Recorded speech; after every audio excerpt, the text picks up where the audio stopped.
Toasting, toasting. 1, 2, 3, toasting. Who's got this? I want toast. Hey folks, welcome aboard.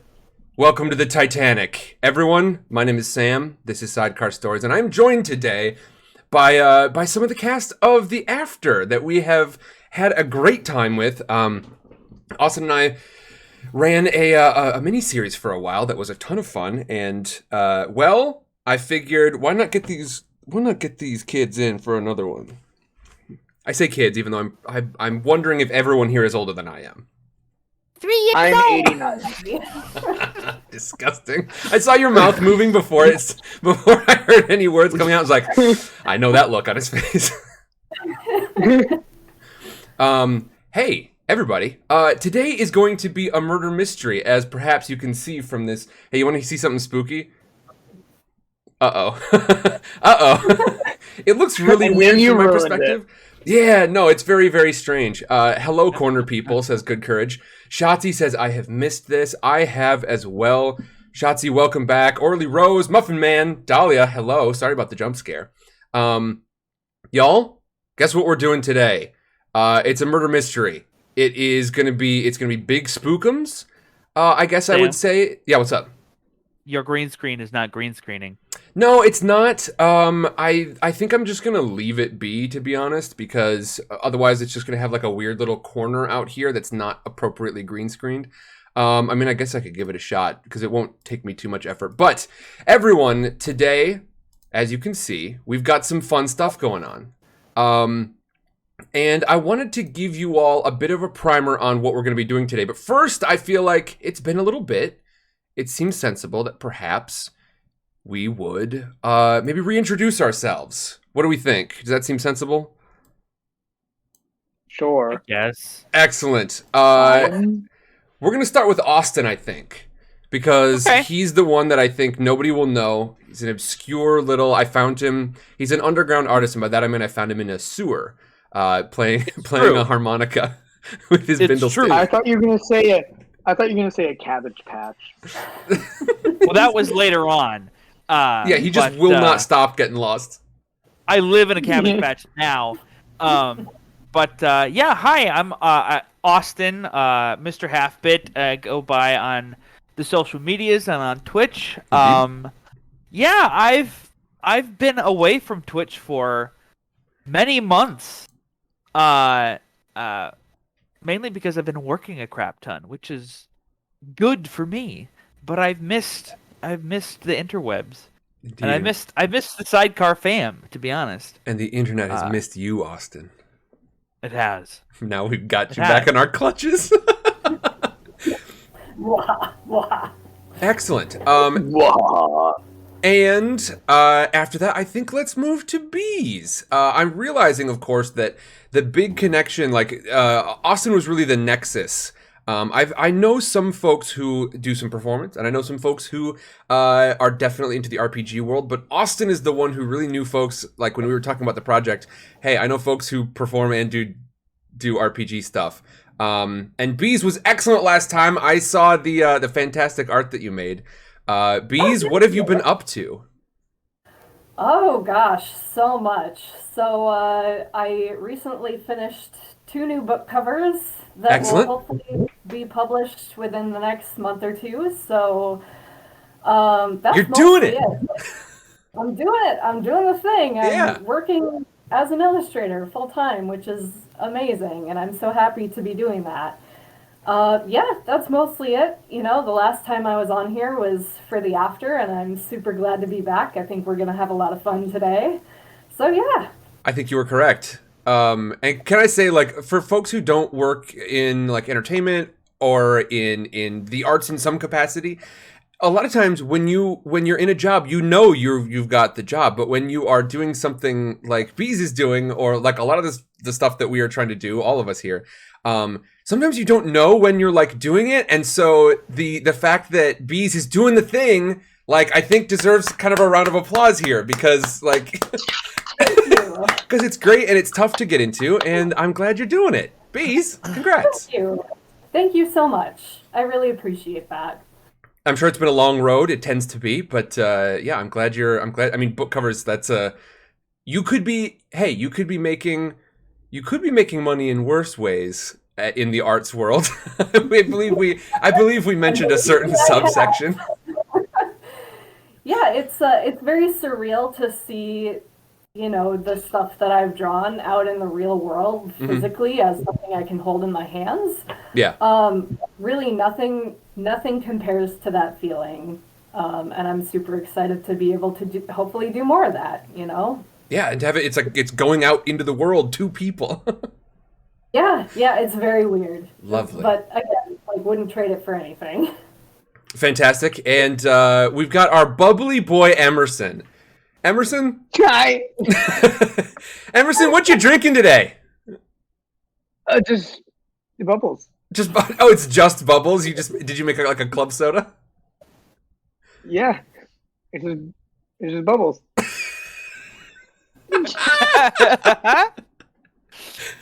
Emerson, what have you been up to? What have we missed in the life of Emerson since the after? Oh, I got sad for a little bit because Gotcha. pandemic. Yep. I'm kidding. I wasn't that sad. I was fine. Hey, I was that sad. I get it. Trust me. Yeah. Let's see. I got some voiceover gigs, none of which I'm actually allowed to talk about. But I'm doing the thing too. No, exactly. Yeah, honestly, the fact that you're not allowed to talk about it typically is kind of a good sign because it means you're doing real stuff. You're doing something legit. Yeah, it's cool. Yeah.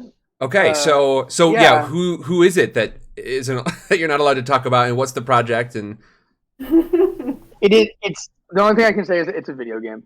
Okay. Cool.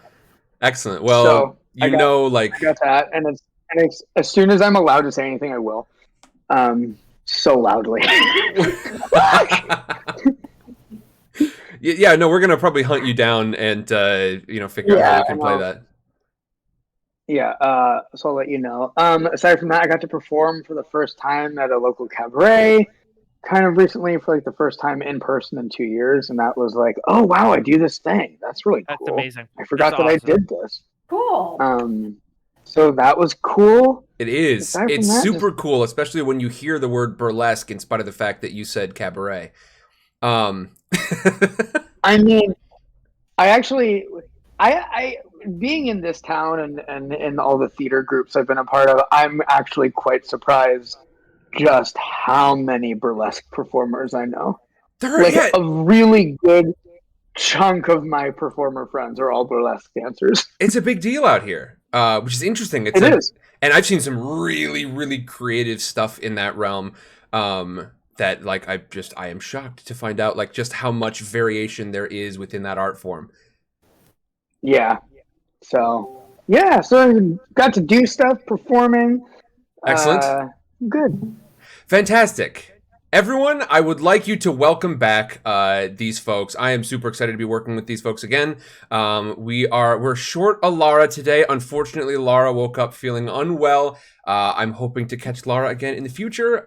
We have got other projects on the horizon that should land here on the tabletop. As a matter of fact, they'll probably land on this very board here at some point, even though they might not use some of this stuff.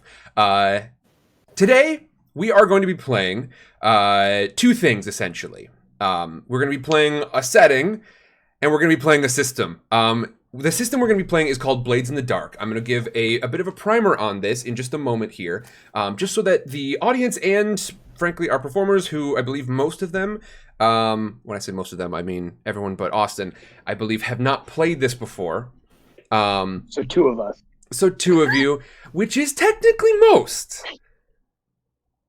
I think I still hit that note. Correct. But the setting that we're playing is totally unrelated to the Blades in the Dark setting. It has a fantastic setting that I'm not going to talk about much today, unless we happen to have time at the end, which this is a one-shot, and it's a one-shot run by me, which means we're not going to have time at the end. The system, however, is one that I'm really you could say I like it a lot. You could even say I love it, but it might be more accurate to say I'm a little obsessive about it. Just in terms of the fact that I love how it runs. That's going to run counter to a couple of things. First of all, Sandra says we expect a post in the Discord about the video game. So Emerson, that's going to be on you. And then, yeah, good courage. There's going to be some earthquake stuff going on. This system, I'm going to be running it pretty casually today. I think the order of the day is going to be casual, essentially. I think if both the audience and the people here at our quote-unquote table can just sort of like think of this as like the moment where you first learned how to play D&D or whatever your first RPG was. If we all think of it like that, I think we're going to have a pretty good time. Decent learning curve, not playing super strictly by the rules. Casual. We're going casual, which may be belied by my double-breasted suit. I just needed something that felt vaguely Titanic. Our system is one of a number of D6, choose the best one. Basically, you're going to have these action ratings. You're going to have dots by them. And for instance, if you have got 2 dots in your hunt action rating, then when you make a hunt check, you're going to roll 2d6, and you're going to take the best of those 2. Anytime you roll, you're going to roll a number of d6 and then take the best of them. And then on a 6, you get the best outcome. On a 4 or a 5, you get kind of a modified outcome. It's kind of a partial success sort of territory. You may get what you want, but at a bit of a penalty or with some extra risk involved. And then if you roll a 3, 2, or 1, then things have gone poorly for you. And as I mentioned, we are not playing this system like super hardcore rules as written. And that is for everyone to remember, especially if we've got people in here who have played a lot of Blades in the Dark and are going to feel some kind of way about that. A couple of things I will direct your attention to. I'm going to, once you tell me what you'd like to do, that's going to feel very familiar to you RPG players. Just essentially state your intent, and we will figure out a way to sort of move that to mechanical territory. We'll figure out how to parlay that into mechanics. But ultimately, you're going to be rolling according to your action ratings. You're going to get 1 die for each of your action dots, but you're also going to get an additional die if you've got assistance from someone. This is the aid check. This is, how one sort of helps another character. And then you can get another one if you push yourself, or you accept a devil's bargain.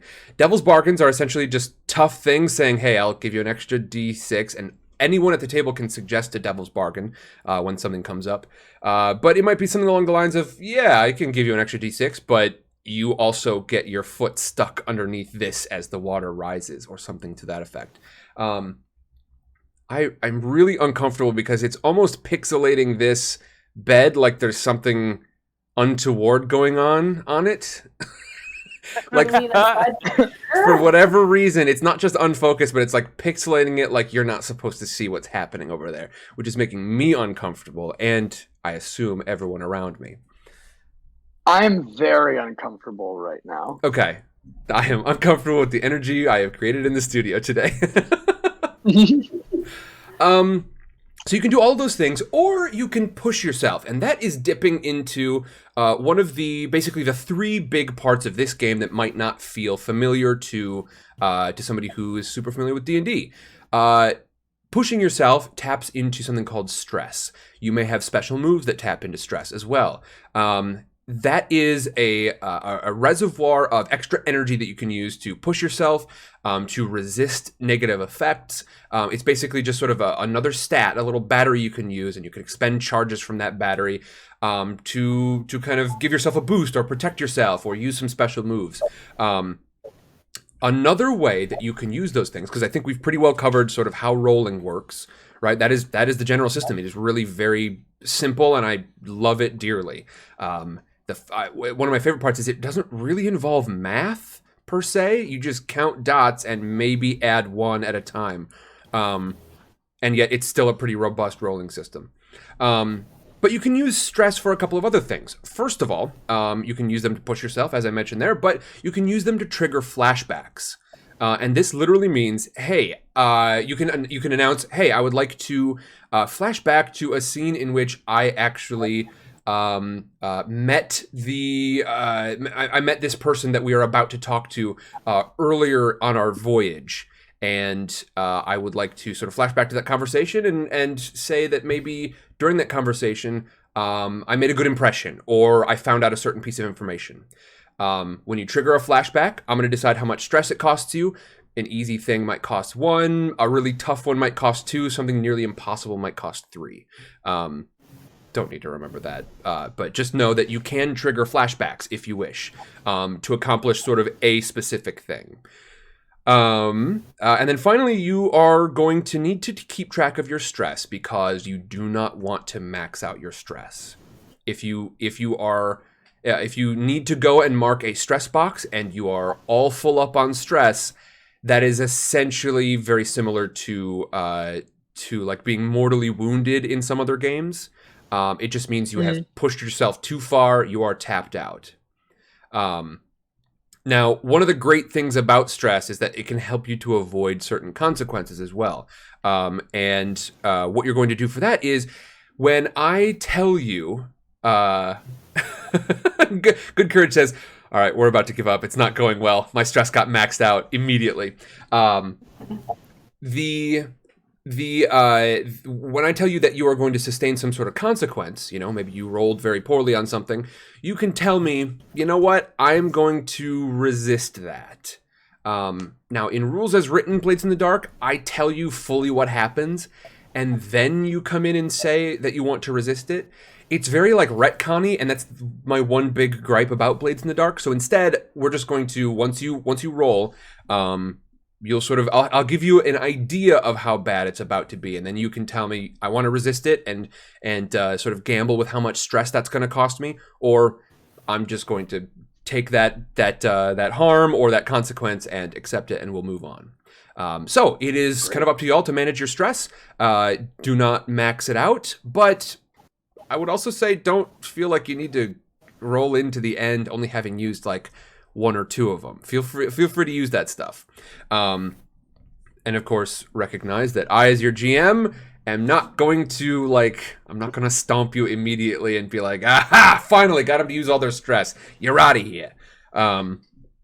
But you can go ahead and resist. I think we'll probably deal with the resistance stuff when we come to it. But essentially, instead of using the action dots going across for something like hunt, then you would use the up and down dots for insight, everything to the left of the line. It's like your saving throws if you play D&D. Finally, the last thing is that this is sort of the major difference that a lot of people identify, is that when you take harm in some way, and this is not necessarily exclusively physical, it can be sort of mental, sort of stress-wise, etc. I shouldn't use stress because that's its own specific thing, but mental duress, that kind of thing, you are going to take some level of harm. And that is, instead of hit points, there are no hit points in this game, you have got these boxes for harm, and you fill those up essentially from the bottom up. You might see the harm boxes over on your character sheets, and you're going to fill those up from the bottom up as you take harm, and you can see that down at the bottom, it is, you've got consequences that might be fairly light. You might have to take a different position or have a reduced effect. Once you fill those bottom boxes up, you bump up to the next one. You're already sufficiently weakened by those first 2 things, whatever those are. Maybe you're shaken, maybe you're stirred, and then the next one might be something like a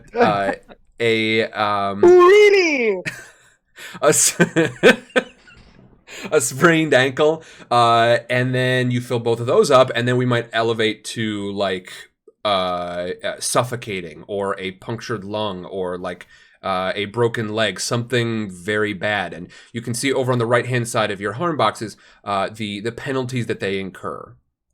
So that'll give you an idea of how that works.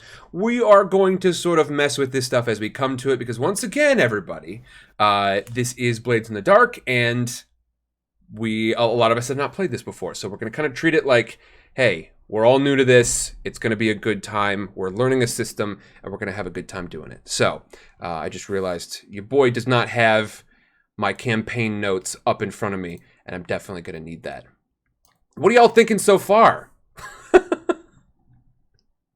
I'm excited to get into this. Excellent. Yeah, me too. Yeah, this will be interesting. All right. I don't know what to expect.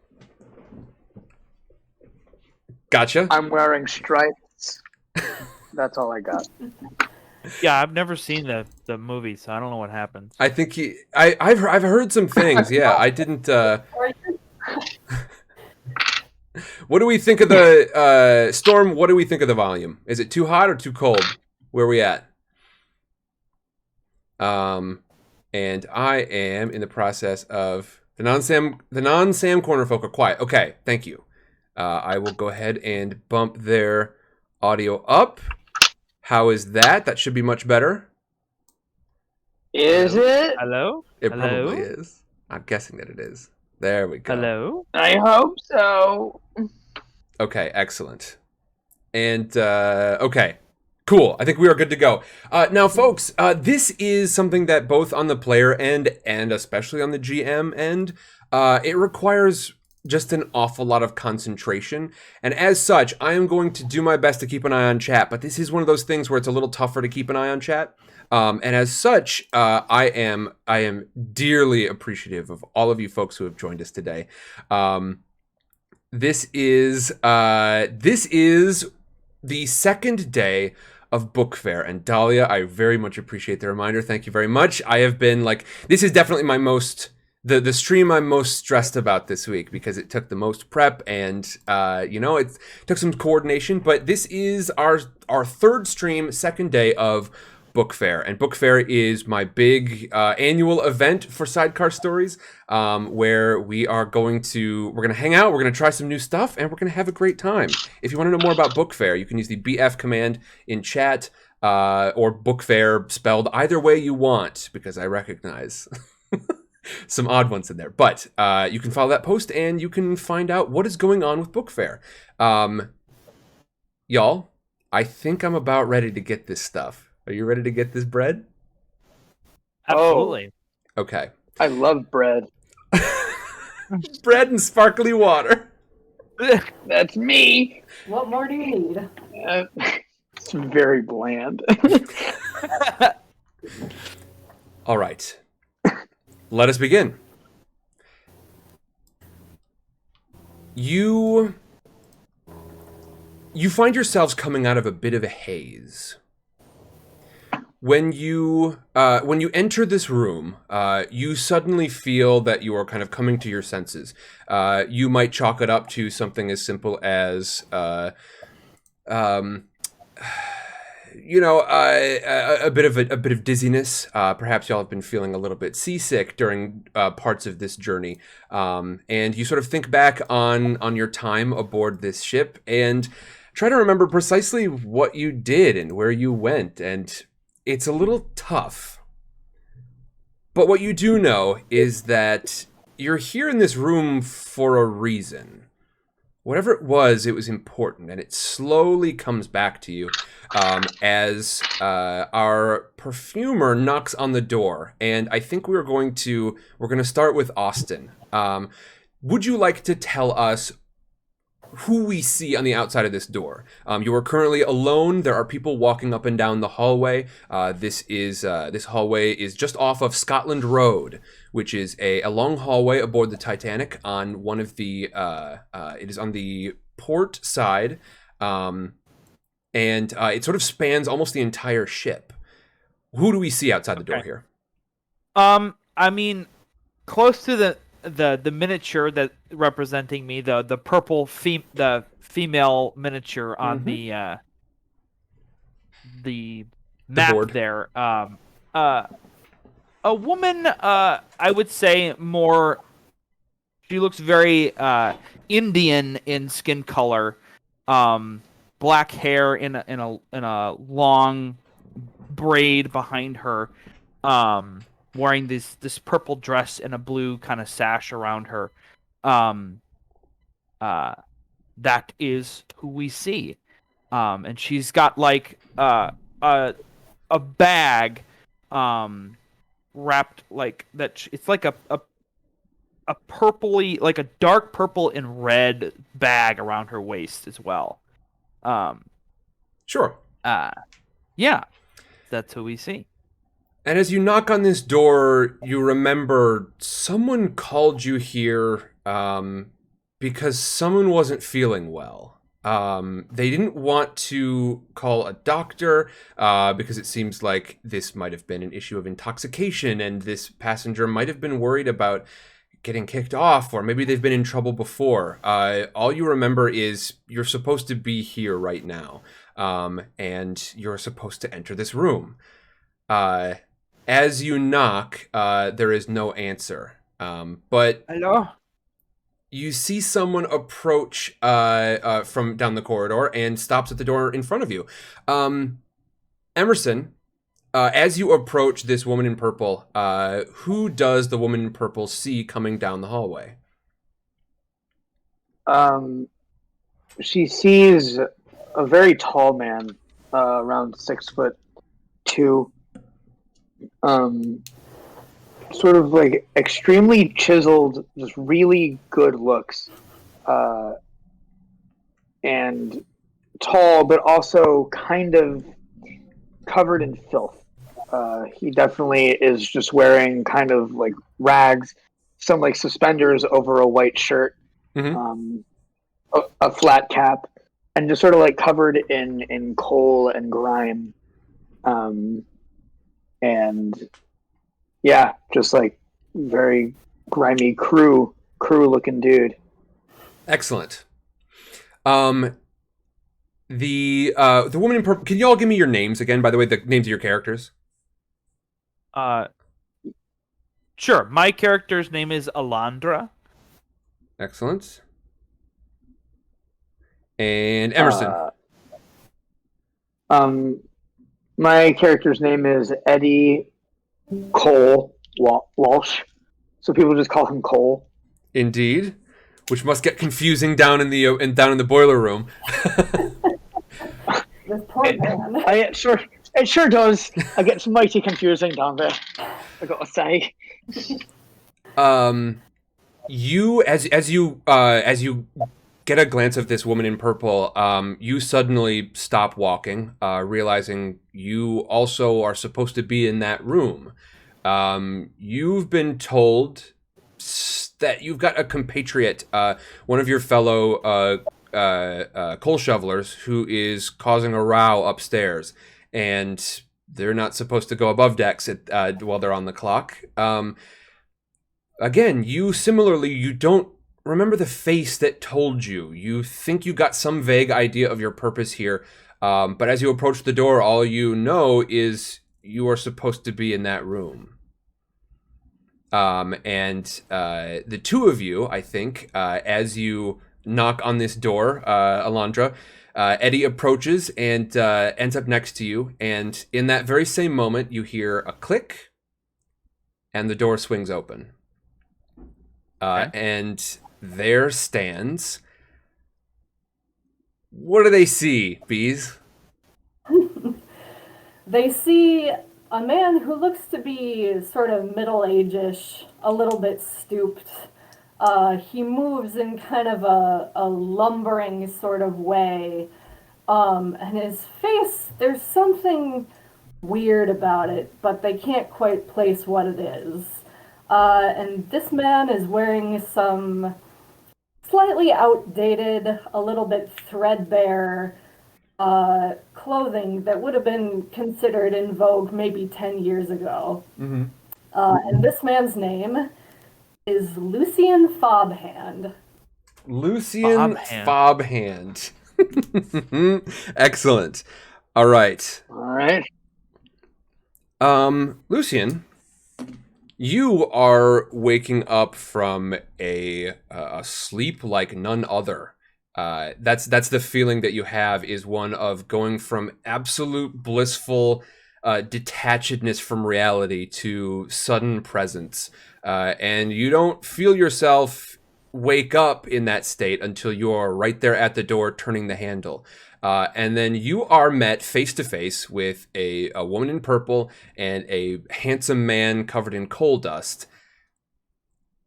You may wonder for a moment why they're here. You've got a strong sense that they're supposed to be here in this room, as are you. And then you turn around, and as you do, Alondra, Eddie, you glimpse over Lucian's shoulders a body on the bed. It is a large man.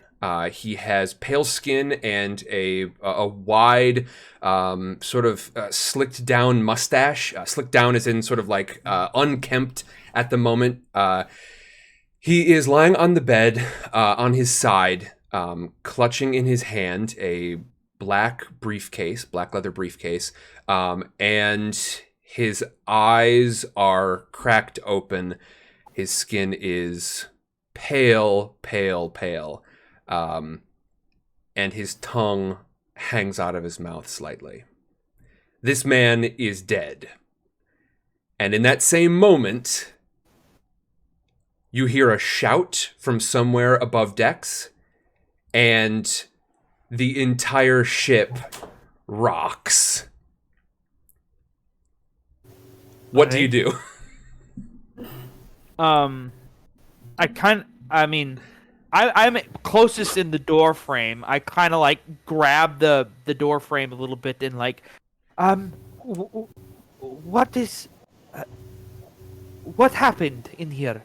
I say to this man I just met in front of me. I don't know what the ship's might be rocking, so I just grab the like the top of the door frame and kind of like I'm very tall, and I can just hold on to the door frame as everything rocks, and we're supposed to be in here. I don't know what's going on. I look at the Lucian, and what are you doing in here? Am I supposed to meet with you?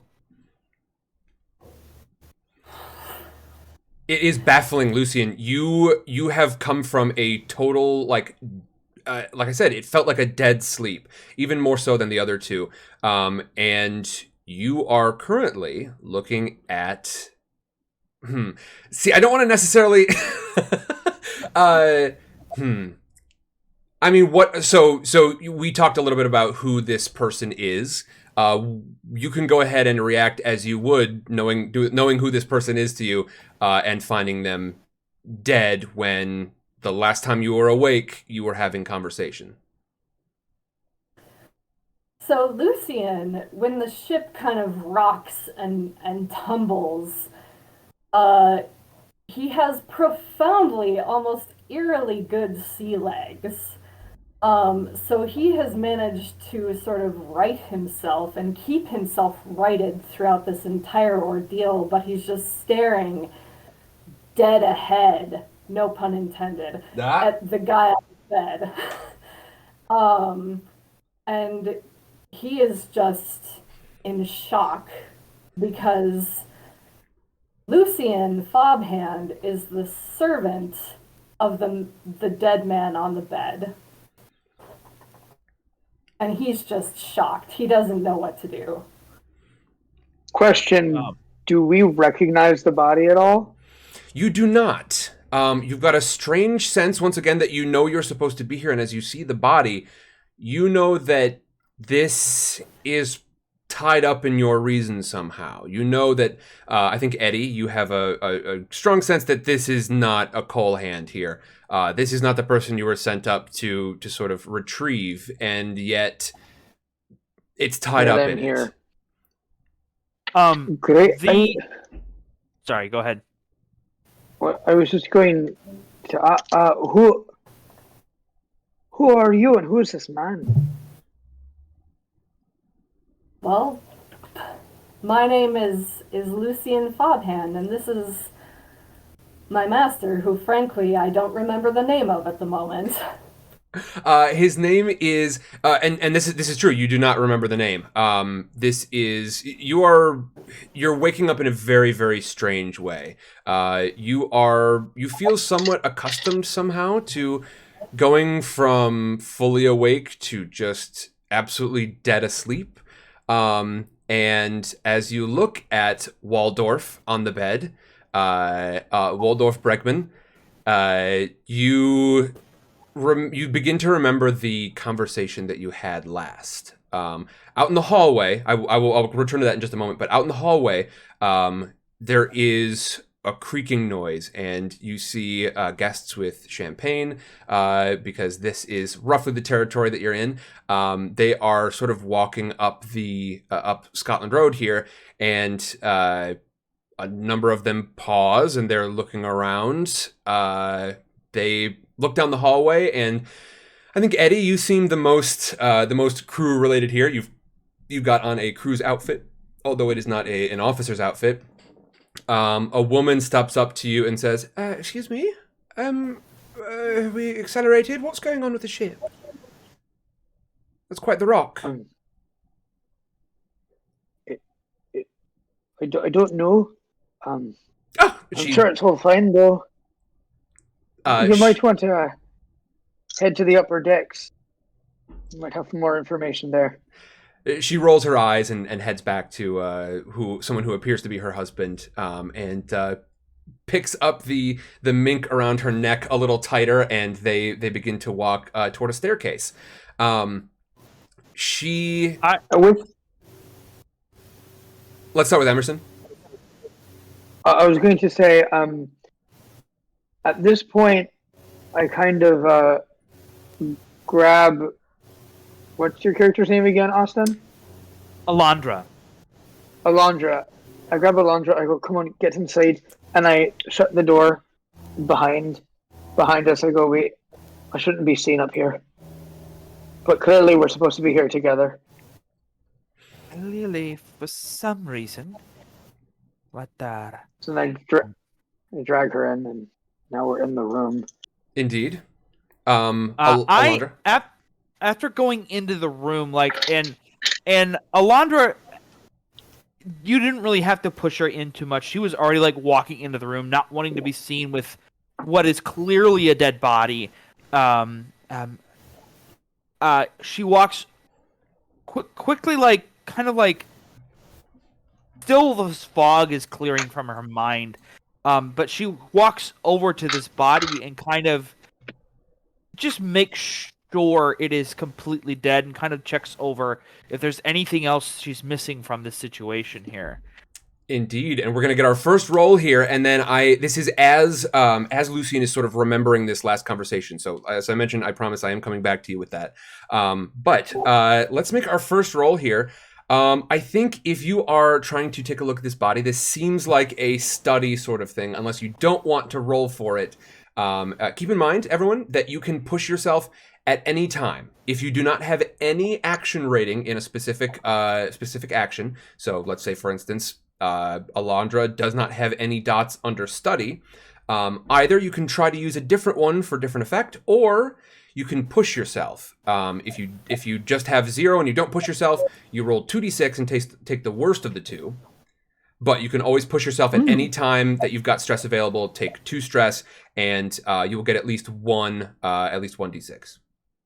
I do have 1d6 in study, so I'm just going to roll the 1d6. Sure. So here we go. And that's hold on. I am going to. I give you your position and your effect. You are in a pretty controlled position right now. You sort of There's not a lot else going on. Your effect, I think, is going to be standard effect, so kind of middle tier. Okay. I rolled a 4. A 4, excellent. So on a 4, you do it, but there's a consequence. You suffer harm, a complication occurs, you have reduced effect, or you end up in a desperate position. I think on a sort of middle ground like that, you are in. You were in a controlled position. You hesitate, you withdraw and try a different approach, or else do it with a minor consequence. A minor complication occurs, you have reduced effect, you suffer lesser harm, you end up in a risky position. I'm not going to read that every time, just the first few times, so y'all have a sense of okay, what's in the realm of possibility for certain roles. But that's sort of like a middle ground sort of territory. And you said you got a 4, correct? 4. Excellent. And so I think a very minor complication. You hear once again a knock on the door as you go over and examine this body. We can address the knock on the door after I've come back to bees, but Alondra, you are examining this body, and you're two thoughts. First, this body is definitely dead. And it is quite cold, but the second thing that you definitely notice is that it's wet.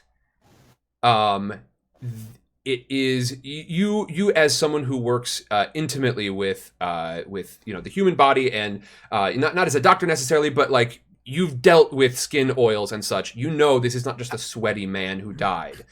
This man is like soaked with water, in spite of the fact that his clothing is dry. Why is this man soaking wet? This does not make sense. And this is where we're going to hit our first flashback with Lucien. This is not a flashback you need to spend anything on unless you want to try and like get some information in this flashback. Then you can feel free to jump back to this moment at any time you wish. But this is more of a narrative, non-system flashback. You are sitting in this very room. Rather, I think not sitting, but probably standing. I think you are standing over the shoulder of Waldorf Bregman, your master, and Waldorf Bregman is currently rummaging around in this trunk that is now open in front of you. He says to you, I think that I'm not sure if it's coming, but I'm fairly certain that I am in very much danger. I can't tell you why at the moment, but just know that if I am in danger, then unfortunately you are as well. In fact, it may be indeed that they are after you rather than me. It will be most dangerous for me. I think that you could be salvaged in some way, but Lucien, there's a great possibility that tonight will end poorly for us both. But I don't intend to go into this filthy with the sweat of my brow. And you know this of Waldorf. He is a fastidious man who, in this very flashback, you can see his mustache is immaculately trimmed. And in spite of the fact that he probably bathed earlier this morning, he says, I'm going to take a bath. And goes over into the corner of the room where there is a large wash basin and begins to do so. You I think shortly after that are probably, you sort of remember yourself passing from very conscious to very unconscious. It's a very binary sensation for you. You are going to have, like I said, you can use stress if you want to trigger a flashback and accomplish something in this scene now or later on. But I'm going to say it's a fairly sort of brief encounter. And then we come back to the present, wherein you are looking at your master on the bed here and Alondra declaring him dead and wet. I open up this briefcase that he was holding. He was holding a briefcase, right? Yep. Okay. And what do I see in there? Or I at least try to open it. Yeah, I think, so there is an open flap on it. There is also a locked portion of it. It seems like a fairly small lock, not something that would require a ton of force necessarily. But the knock on the door sounds again as you open up the smaller pocket. And in this smaller pocket, you find the typical accoutrement, pencils. You see a bit of drafting material, like drafting tools, like some speed squares and a compass, some measuring tools. And it looks like the tools of a draftsman, someone who designs things, someone who creates designs for people to build. And this knock on the door sounds again. So I'm going to go over to the knock on the door. Mm-hmm. And from it, I put on my best upperclassman accent. Mm-hmm. And just say, dirty as hell. Yeah, he can't see me. It's only from behind. Yep. From behind him. Okay. I'm sorry. May I ask who's knocking?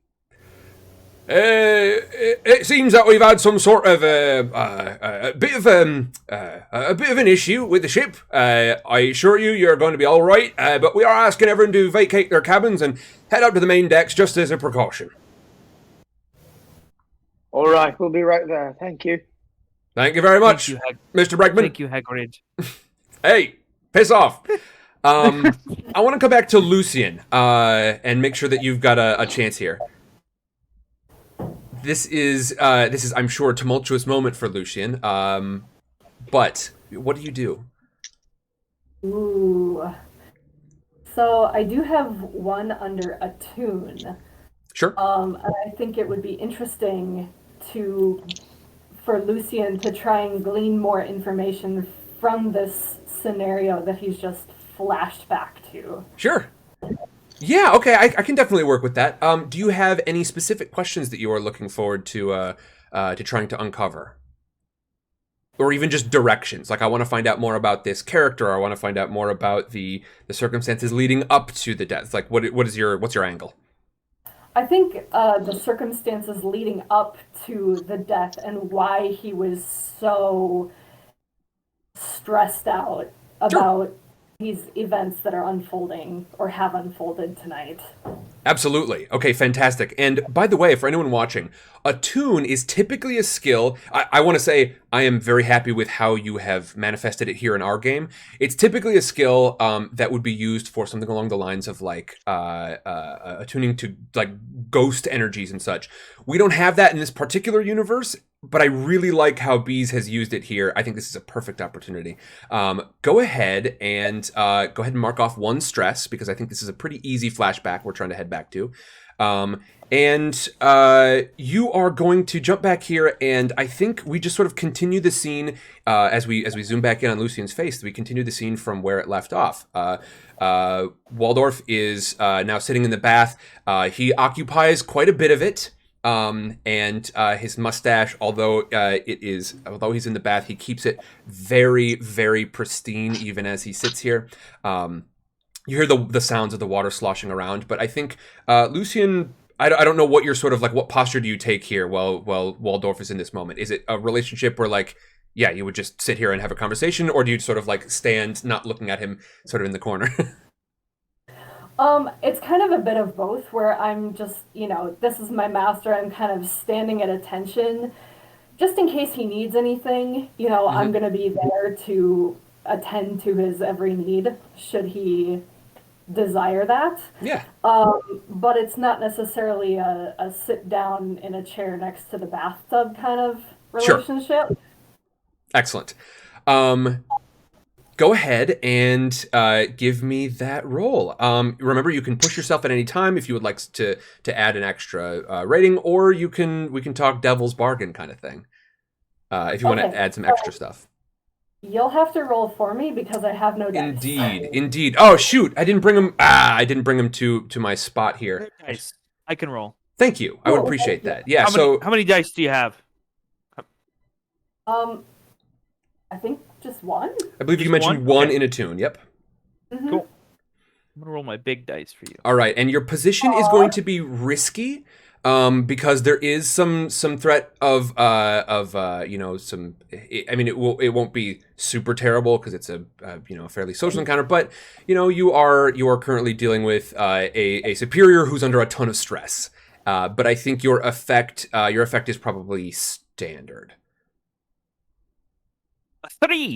A 3. All right. So that is that means that things go badly. You suffer harm, a complication occurs, you end up in a desperate position, or you lose this opportunity. I'm not going to tell you which one necessarily, but do you want to try and resist that?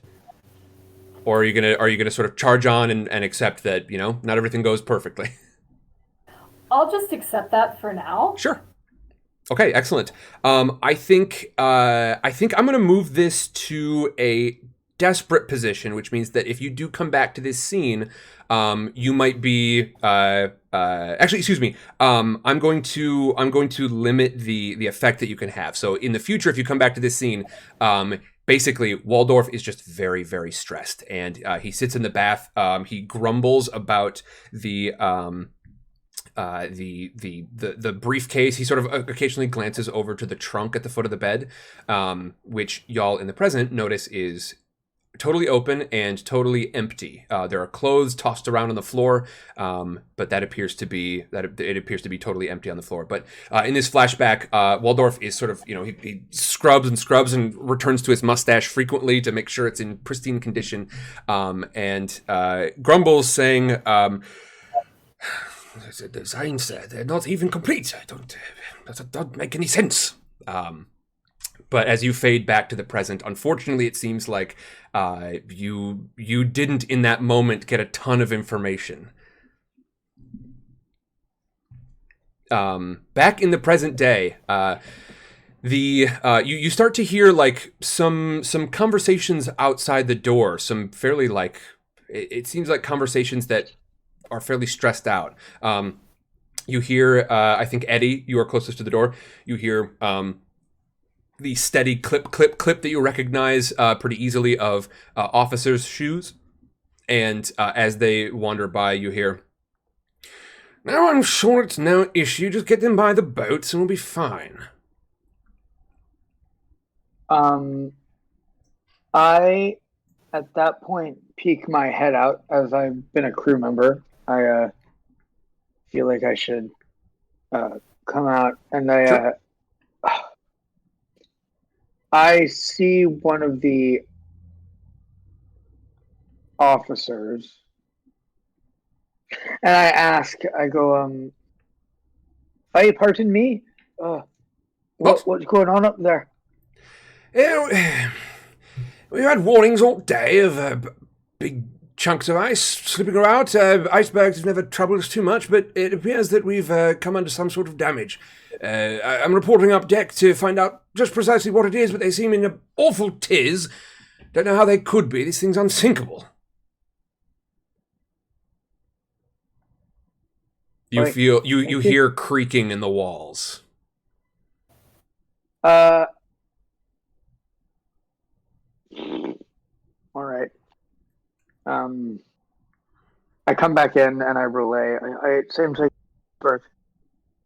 they said it's unsinkable, but I don't know. Hello? What are you doing in a passenger's cabin? This is first class. Get back downstairs where you belong. And he is stopped in the hallway. So sorry, I was invited up here. You invited to a first class cabin. I walk out of the door. Mm-hmm. Hello. Yes, this is my guest. I am Miss Trendy, and this is my esteemed guest. This is my cabin here. He is with me. Do not worry.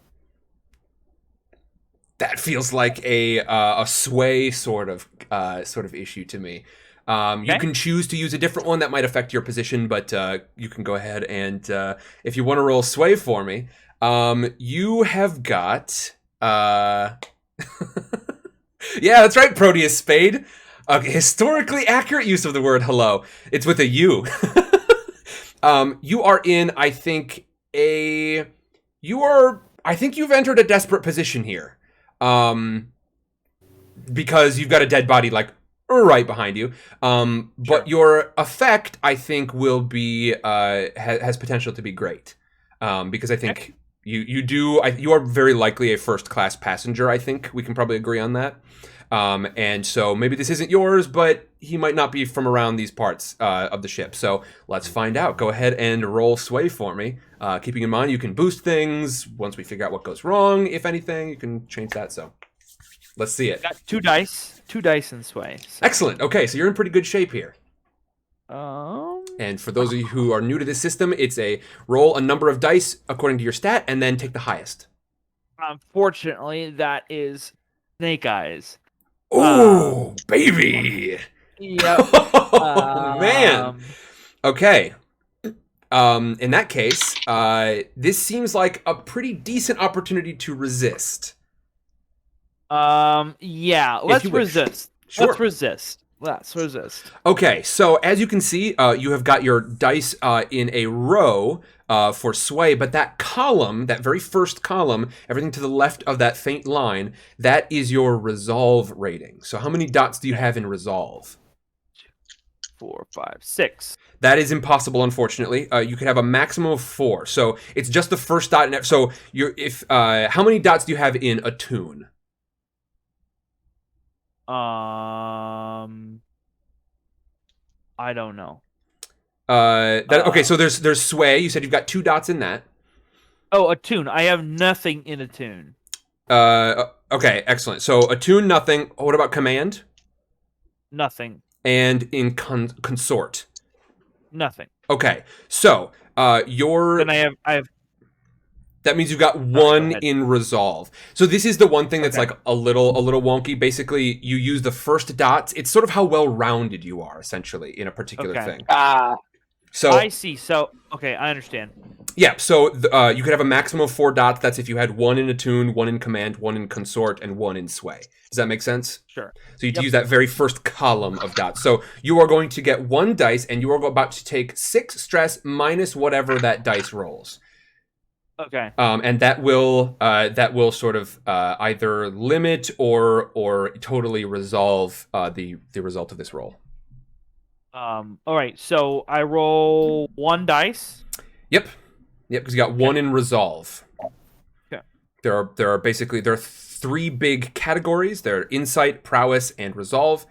Oh, what you got? And another 1. You got another 1. Okay, so you take 5 stress, but that's no bueno. It's not. I mean, it's not good, but you resisted, and resistance automatically succeeds. It's just a matter of how much stress it costs you.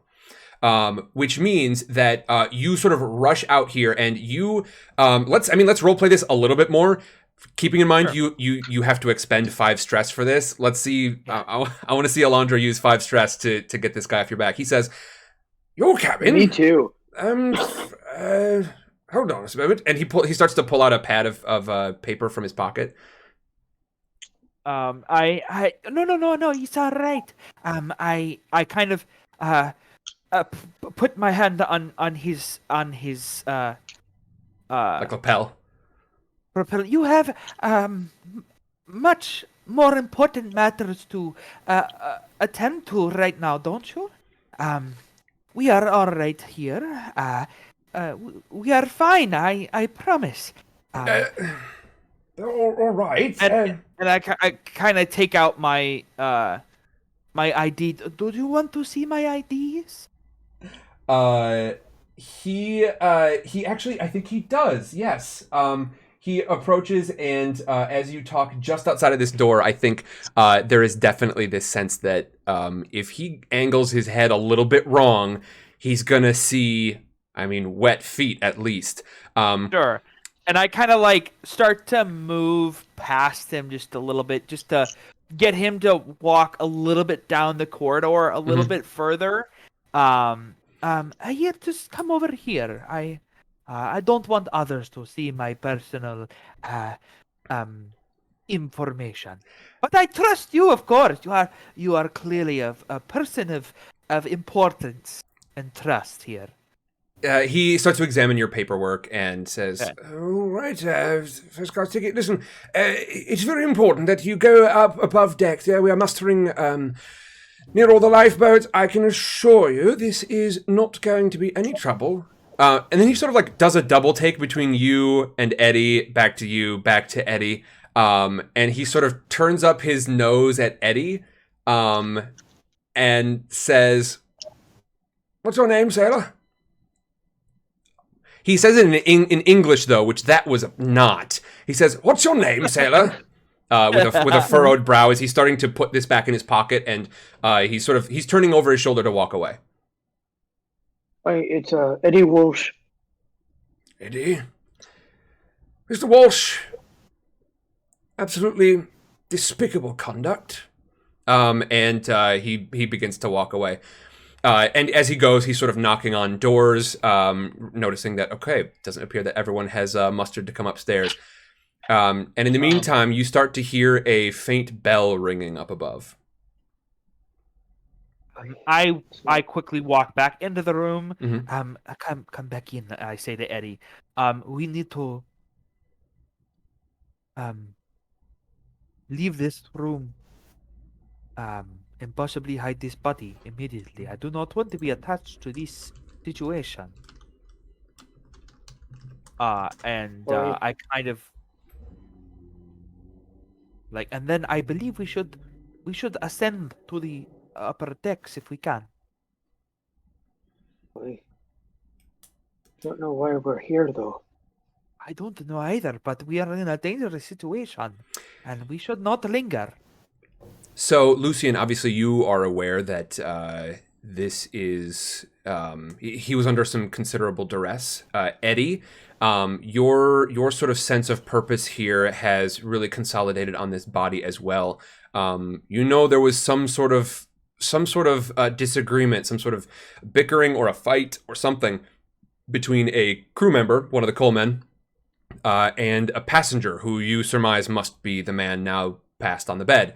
And then Alondra, your sense of purpose has, of course, sort of glommed onto this man as well. You know this must be the individual who you were called to come attend to. The individual who someone didn't want a doctor to see, but wanted someone vaguely medical to examine.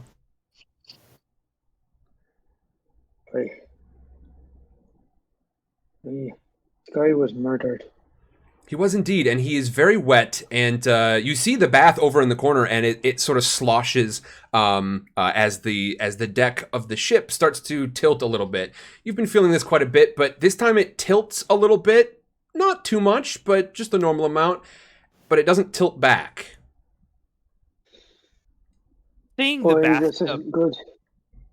Seeing the bathtub, I quickly just walk into the bathroom just to get a good glimpse around it and see what I can see in there. If there's any other signs of a struggle or... It's actually a big copper basin that is just sort of half behind one of those like folding screens, essentially. It isn't even in its own room. Yeah, go ahead, and if you want to take a look around this scene, go ahead and give me, I think it's going to be a study check.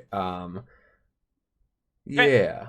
If you've got once again, if you've got additional or different skills you would want to try, we can talk about those. 5. 5, excellent. Okay, not bad at all. So sorry, I did not give you your sort of your positioning and such here. I think you're now in a risky position because you're starting to run up on time. But your effect, because the scene is like pretty much laid out in front of you, is going to be pretty great. As you look around the bath, you can see that there's still a considerable amount of water in there. Some of it has sloshed over onto the floor, and it's a little tough to see in the bath, but as it stains into the carpet, into the white parts of the carpet, you can see that this water it's not just like dirty bath water, it's like black. It's not like ichor, but there is black dust inside this, which I think you would, being as you are on a steamship, sift through it a little bit and see if I can figure out the substance. It's grimy like coal dust. You are an individual in the mid-war period. You know what coal dust looks like. I look at this stuff and I look back through whatever curtain kind of at Eddie. Does he seem to be wet at all? Is Eddie wet? Yeah. No. Nope. Probably a bit of sweat on the old brow, Eddie? But definitely not soaked. Do I see her looking at me conspiratorially? I think so. Or I go in there and I assume I see the black water. Yeah, Alondra's got some on her fingers here. I kind of stand up and move back out of the curtain. Mm-hmm. And I look at her and I go, don't you think it was me? There's no way in hell it was. I was not here. I have no idea what was going on. I am not claiming anything. It is just... Oh, you got that look in your eye, and I've seen that look before. I am just... This situation is very odd. So, Oh, I am you're telling me? I am keeping my wits about me. I shouldn't even be freaking up here. I kind of look at Lucian. Mhm. Lucian, do you know if why this man would have had coal dust at all in the bathtub? This is not a man. Probably not. Lucian, this is not a man who would have allowed coal dust to sully his skin. No, he was always inventing, but he never brought that into the bathtub with him. So I remember that there was a crewman he was fighting with, yeah? Yes, that is what's coming to mind. You got a vague idea that you were told something to that effect. I think he was fighting with one of the lower crewmen. Indeed. You saw this? I don't know why. What? You saw this? No. I just... You get that feeling that things are on the edge of your mind. I am even more suspicious of him now.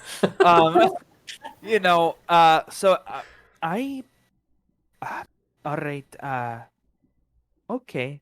And I kind of back away from both of the other two and the body a little bit. Sure. I look at her, I go, "Oi, got that look out of...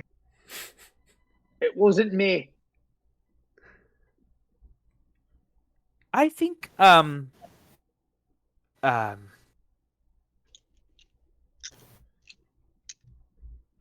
I think all three of you probably have a similar realization at once, and that is that yes, Eddie is in the room.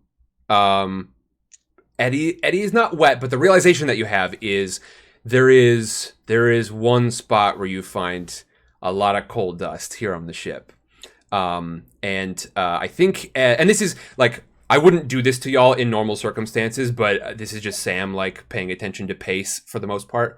I would say I think. If y'all have specific targets here in the room, definitely feel free to take a look at those, and we can try to glean some more info from them. Hi, can I get down to the briefcase again? I wanna. Yeah.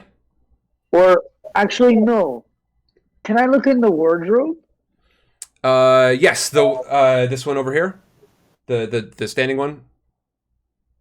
Yeah. Cool. Yeah, go ahead and take a look. Are you looking for anything specific? Judas, anything specific?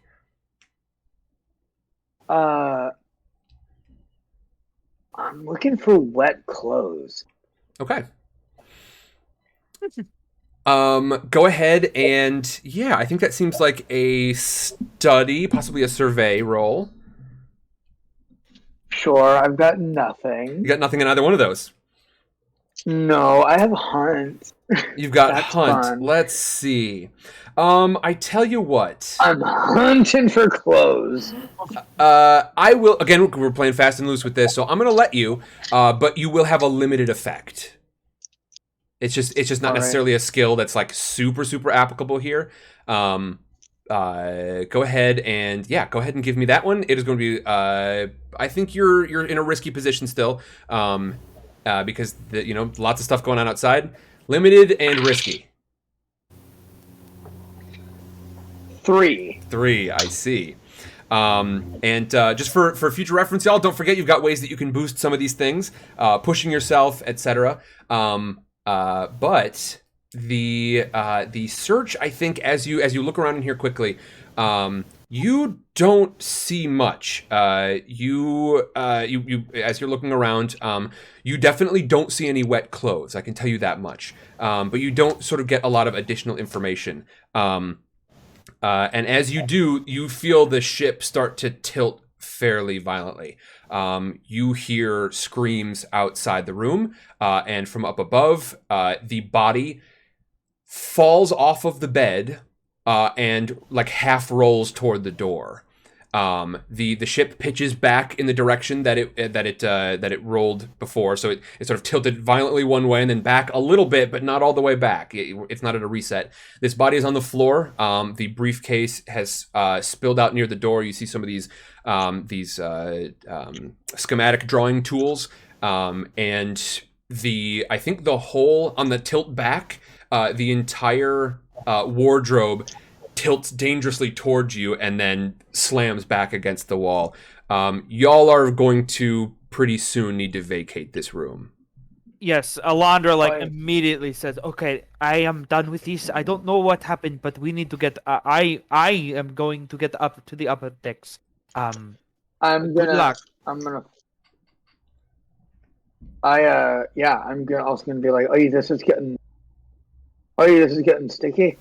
I'm getting out of here. Lucian? I think I don't need the other. I think if it's possible, I would like for Lucian to grab as many papers as he can find out of that briefcase, and once he does that, he's in agreement with everybody else. Sure, the briefcase is locked, but it's a briefcase. They're easy to handle. So if you want, you can either try to break it open if you don't want the briefcase but you do want the papers, or you can try to just pull the briefcase out of his hand.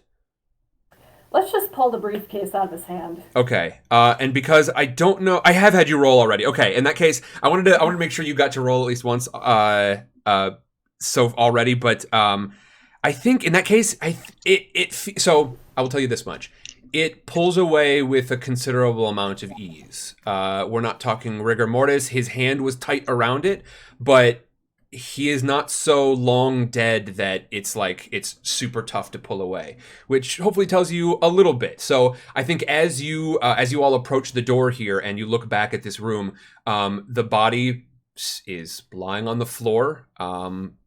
Lucian, any special rites or observances here as you leave? Oh gosh.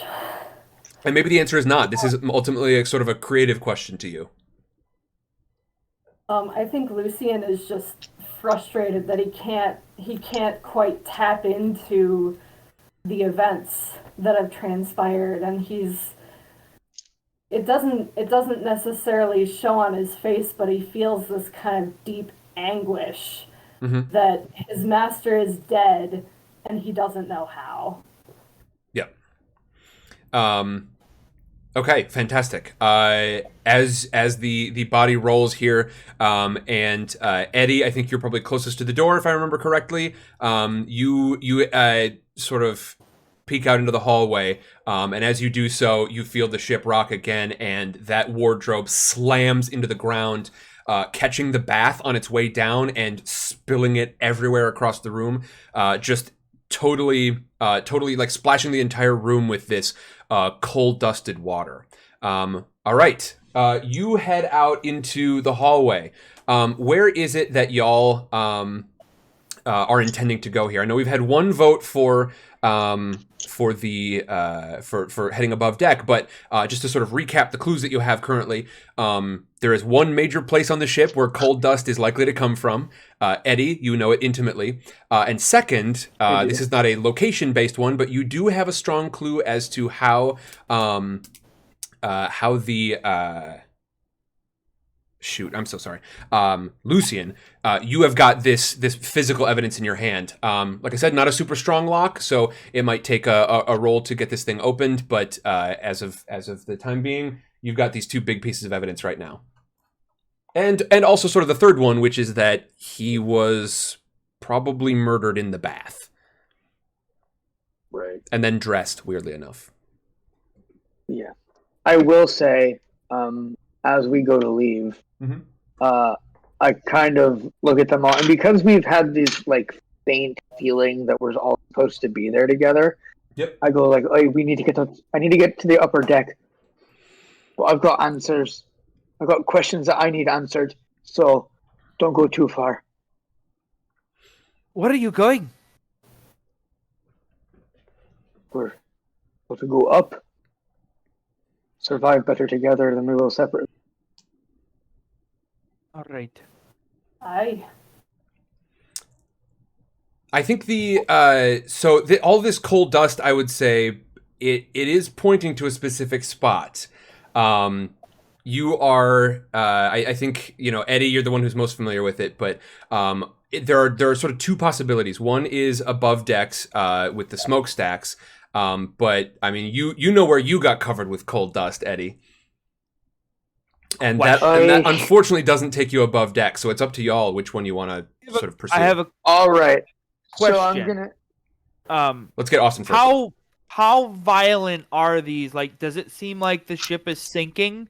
Does it seem like how threatening is this? Because Alondra's under the understanding that there's a huge threat of something horrible happening. So going below decks does not sound good to her. There is, it does seem to be some significant threat. You see people sort of like the last people who were in the hallway here. They are starting to rush toward the staircases. And the staircases are sort of split. One of them goes up, and then nearby there's a little door that says crew only that goes downward. And yet in this same moment, you are like really struck with this sense of purpose.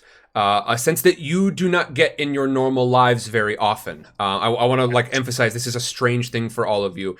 To have sort of woken up in this strange state, sort of like woken up already in media res in some weird way, but also like this person's fate is very important to you, and you had a sense of you knowing why you got here, and now you have this sense of Waldorf Bregman. His death is vital to your own survival.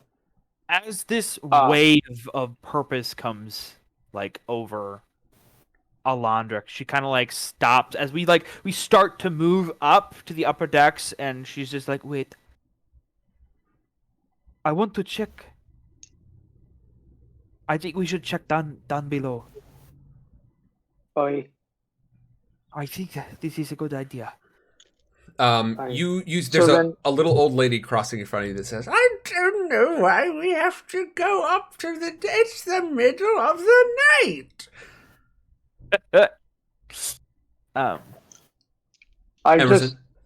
She did it. I just like look at her and I go, "Oh, just get up there, just shut up." And I just like drag Alondra, and I just go like, "I'll lead the way for me." Ooh, I have something I want to do here. Let's hear it. So, I have 1 point under skirmish. Cool. And I think that Lucian is so distraught over losing his master and not knowing why that he does not care about going up. Okay. He wants to go down. And he knows that Alondra also wants to go down. So I think I'm going to try and see if I can use that skirmish point to get her away and downstairs with me. I think there's like sort of through the rush of people that are sort of coming up from because you've also got some coalmen who are coming up above. You're just trying to like sort of make sure you can fight through that crowd properly. Yeah, sure. Yeah, like sort of because Emerson, is that the name? Is starting to be like sort of a little bit rough. I think Emerson was talking to the old lady. Oh, okay. Yeah. Sorry. Okay. Yeah, I was talking to the old lady. Yeah. I was like, just get the fuck no. There we I go. don't care about you. I totally misread that scene. No, it's all good. I do think there are coalmen rushing upstairs, so I mean I'm gonna give you a chance to use that skirmish point anyway. There's like it's a bit of a crush coming out of this very narrow doorway. So yeah, I would say you can bull rush your way through it. Cool. So can somebody roll for me? So Yeah. I know how much bull I put in this rush. I think you're going to have You got it. Standard effect. If you got 1 point, and then does anybody want to aid because you can get an additional d6 for that? I just rolled for. Okay. Got a 6. You got a 6. Excellent. Nice. Is it was that on 1 dice? Yeah. Okay, excellent.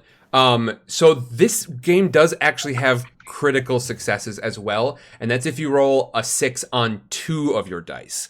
So obviously on 1 you can't get a critical, but if one of y'all were to want to help out, you could go ahead and roll another dice and maybe crit fish. I'll help, and I did just roll a 6. Did you really? Hey, fantastic. Yeah. Okay, so this means you do it with increased effect. Now it's sort of like 2 people against a whole rush of coalmen here. Typically that might be kind of tough. You would have, I would say, like standard to maybe limited effect, but now you are able to shove your way down into this stairwell where it gets cramped quick. And you push your way down, you're pushing past people, and as you push past, you go ahead and you sort of, I think, Lucian, you've got a coalman by his striped tank top, essentially here, and you sort of push him back against the wall at the very bottom of the staircase. And Eddie, who is this friend of yours from down in the coal room? A friend that you've made while you were down here? Feel free to sort of organically generate this person. Just a name and a little bit of what they look like. Who's your friend from down here that we've just run into? Yeah, he's a dude who we just call Freckles. Okay. He's just small, ginger kid. He's maybe about really freckly, kind of squeaky voice. Okay. Yeah. Sounds good. Freckles, also Irish? Yep. Excellent. Sweet Jesus. What's going on up there? I've heard there's some really shite noises coming from the walls. I tell you, we gotta get out of here. They're telling us we gotta stay below, but I don't want to be down here anymore.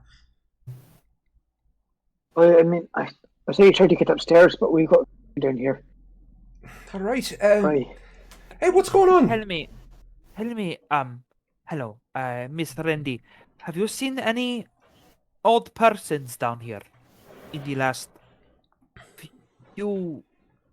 day?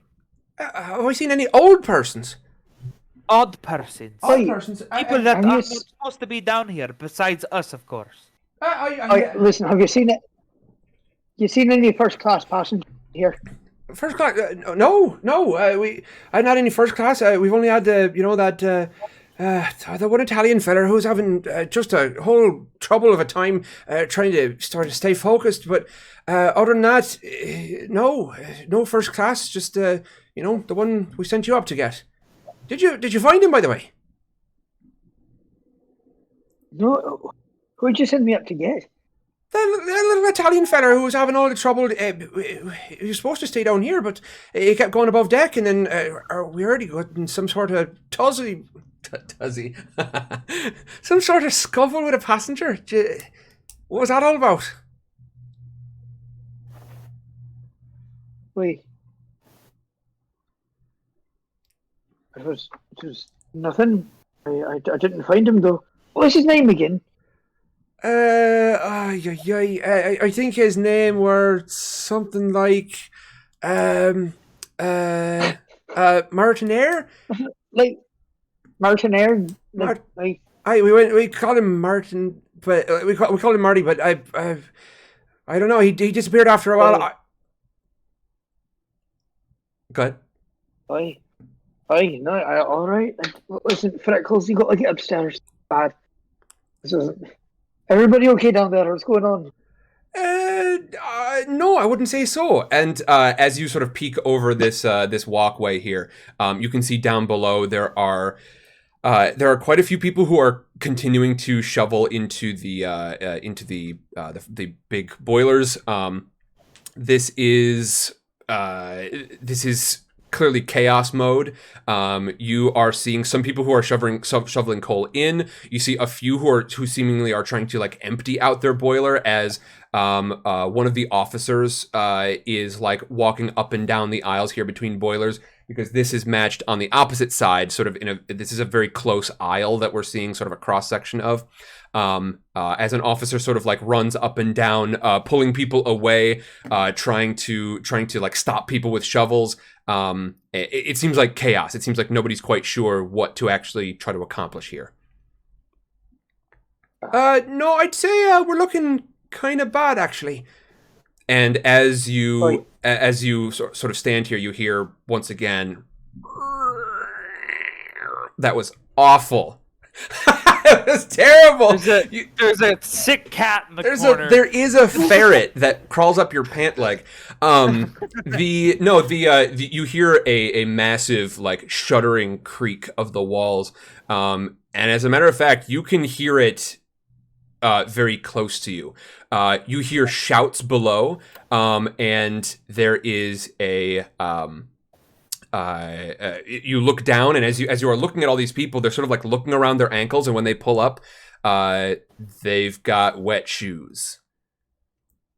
Oh god. Oh god. It's not good. It can't be sinking, right? That everyone said it can't be sinking. I know that's what they said, but there's bloody water in here. Is there water in here? Not up where you are, but down on the deck below. Yes, there is water starting to come in. Okay, but now we also need to look for clues as to what the hell happened to this guy. Because we still have that pull, right? Still have the what? We still have that pull to figure all this. Sir? Yeah, so you've got the coal dust that said that whoever done the deed, they likely spent some time down here. You were sent up. You got this new bit of information. You were sent up to find Marty, the quote little Italian feller, and then you've got this briefcase in hand. Boy, when was the last time you saw Marty? Oh boy, Marty. You know, I'll be honest. Marty was a late joiner. I know that you came on a bit late yourself, but Marty came on even later. Most of the boys down there, we know each other, but nobody really knows Marty. I think you might have a better time if you, I don't know, talk to one of the officers down there who might, I don't know, might have hired him on, or maybe check the locker rooms. I don't fucking know. Great. So what I do is I get Freckles by the shoulder. I go, good, now get the fuck up there. And I push him up the stairs, and I go straight down. I just go down. No problem for me. And he like headlong stumbles up the staircase after who appear to be sort of like the first wave of coal men who are just like, screw all this noise. You can do the sweet, awesome trick where you just grab both sides of the ladder and just slide down. And you hit the decks. Which one's you? This guy. You hit the decks down below in water that is like, it is coming in quick. We're talking it's up to your, probably like halfway up to your knees already. Shit. Can I get to the officer? Yes, indeed. Yep, that's the, we'll call the officer as the, if anybody has been tracking the stuff on Patreon or or is aware of sort of what I've been doing with this, yes, we are using clue miniatures, including some clue miniatures that I didn't know existed until like fairly recently. This is Lucian's mini. I didn't know about this one. I don't know who this guy is, but I do know they added new characters. Yeah, was it like two new characters? They changed the characters. Gotcha. But yeah, you got some coalmen walking around, and then down at the far end here, you have got the officer. Now, you have to sort of like fight through stuff to get there. I'm not gonna have you roll for it, but you are like fighting your way through people who are, like I said, it is just abject chaos. You got some people who are furiously shoveling coal into the boilers. Some who are trying to, you see them trying to choke the boilers to put the fires out. You start to reach the end here, and what do you do? I go straight up to his officer. I go, I need you to tell me what happened to him. Oh, you need something too, do you? Great! You, get a shovel! Get on that boiler! And I say, no, I need you to tell me what happened to Marty. And you man. Use command. I Okay. have a command die. Hey. Okay. By the way, folks, I don't know what your. I've had some sort of. I've had some stuff sent to me. Luis says the set looks incredible. Thank you, Luis. I just wish I could get this damn webcam to focus in on it. It's like this is like one of the sort of like the better webcams that are out there, and yet I can't get it to like focus on this stuff. Maybe just because it's small and close. I don't know. We'll worry about that later. But y'all have special moves that are available to you. I did not memorize all of your special moves, so if you've got like an opportunity or close to an opportunity to use one, go ahead and let me know, and we can try to like make that happen. But command, I think, is absolutely the right situation here. I think you have got. This is going to be a. I mean, you're in a risky position, and I think this is probably the only time you're going to be in a risky position before it heads to desperate. It's gone to shit down here. But I think you are going to have potentially limited effect. I think you might be able to get him to tell you something, but you aren't going to be able to sort of like probably get his full attention because you are definitely outranked by him. Okay. Cool. Let's. Okay. Well, that was a 2. A 2. But, Mhm. I mean, you can take this how you want to take it. Sure. My special ability Mhm. is called Not to be Trifled With. Okay. It sounds like we're on a good track here. Go ahead. You can push yourself to do, so I guess this is more like a feat of physical force, Okay. that verges on superhuman. I can engage a small gang on equal footing in close combat, etc., etc. At this point, I need to seem, in my head, so terrifyingly threatening to this dude that if he doesn't answer me, he's going to get snapped in half. Okay, so we're definitely in like threats, like mutiny style territory here. Okay, so Yeah. I tell you what, because like you mentioned, that is a very physical thing. I would say this is going to stand. Your roll will stand unless you decide to resist it. Did you want to try and resist it? You used command, so you would be using your resolve rating. So that's that column. So if you've got 1 point in attune, 1 point in command, 1 point in consort, and 1 point in sway, you would get 4 dice to roll there, etc., etc. So I've only got 1. Okay, so you'd be resisting with 1 if you want to resist it. Remember, it will succeed, but you will. I'm not gonna resist it. Okay. In that case, go ahead and give me that roll. You get 1 die to roll there. So 2. A 2. All right. So you are going to take 4 stress. But as you do so, you resist the sort of like the consequences. And what would typically become like a real bad situation wherein you are like, I don't know, thrown into a boiler as fuel because you dared to impinge on this officer. But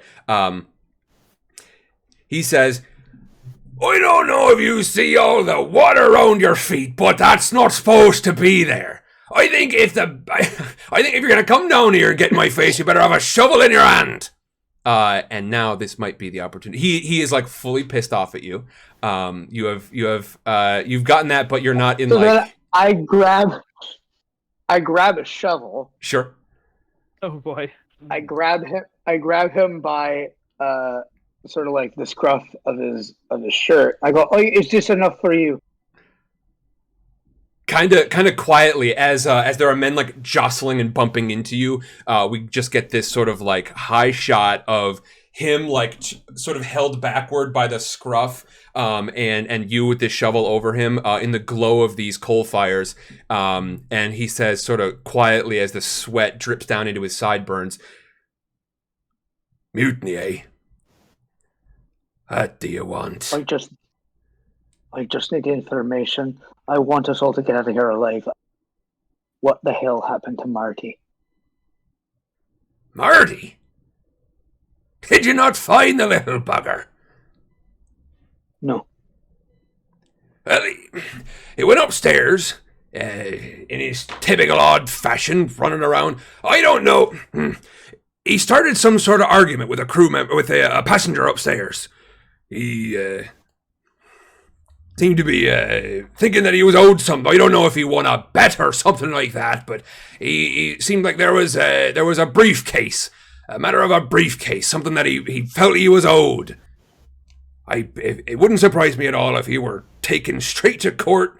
I don't know if he's gonna. The way he was behaving, I think he's well on a way to get pitched off the ship, if that's not already in the cards for all of us. Oi, I go, that's all I needed. And then I kind of look at the water down below. It's past your knees. Yeah, Jesus. I go, I don't think the boilers are going to do anything. Better get upstairs. And then I run back to the... Go ahead. And then I was going to just run back to the ladder and get on up and meet everybody else and go, it's in the briefcase.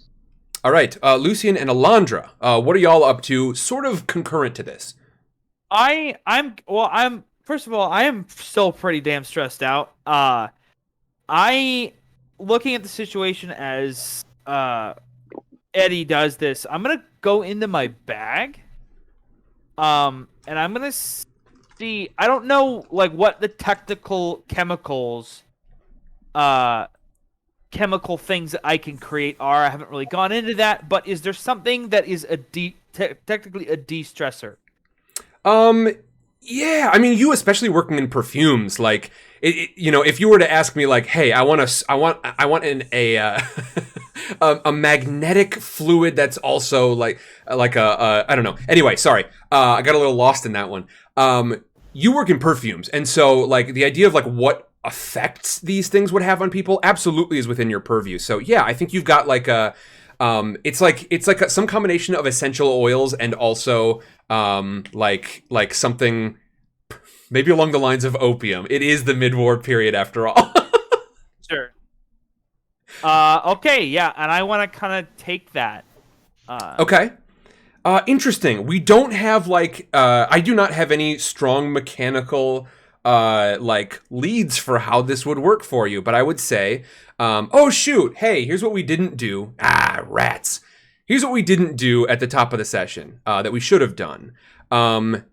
Everyone go ahead and choose, this will still be relevant fortunately, but go ahead and choose a load for me. On your sheet, you will see you've got 3 options for a load. Basically, there's a light, medium, and heavy load. What that means is you've essentially got a certain number of items that you can sort of pull out as a grab bag. You don't choose your inventory. You just choose one of those numbers, and that determines how many times you can kind of go into your grab bag for stuff. And stuff includes stuff like this potion that Alondra is about to bring out, that sort of thing. So basically, what I would say about all that is, if you choose the heavy load, you kind of look like you're carrying a lot of stuff around. You probably look kind of dangerous, maybe even overtly suspicious. You choose a light load, and you are indistinguishable from someone that is just like dressed for a day out. You choose a medium load, and you might be a little suspicious, but they would have to sort of check to see if you're carrying anything untoward. Do y'all want to let me know what load level you choose? Well, I'll definitely be going for medium load, being a crew suspicious. Yeah, I think that's all right. Bees.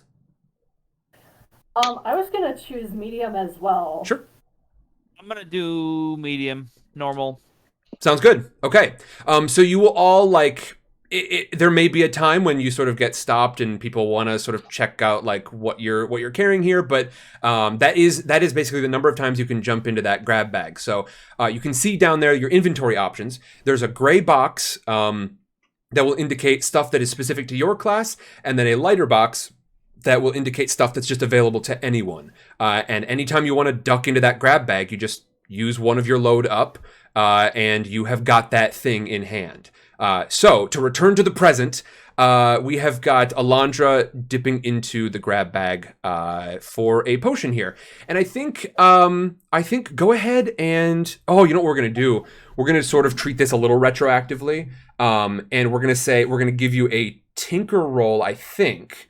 That seems like the one that would make the most sense. Absolutely. A tinker roll, not as a flashback, but just retroactively to see what quality you sort of made these things. And I'm going to say 1, 2, or 3, sort of like limited, like basically on a fail, it is going to be 1 stress. On a partial, you get 2, and on a full success, you get 3 stress removed. But I'm going to dictate you can only do this once per session. Okay.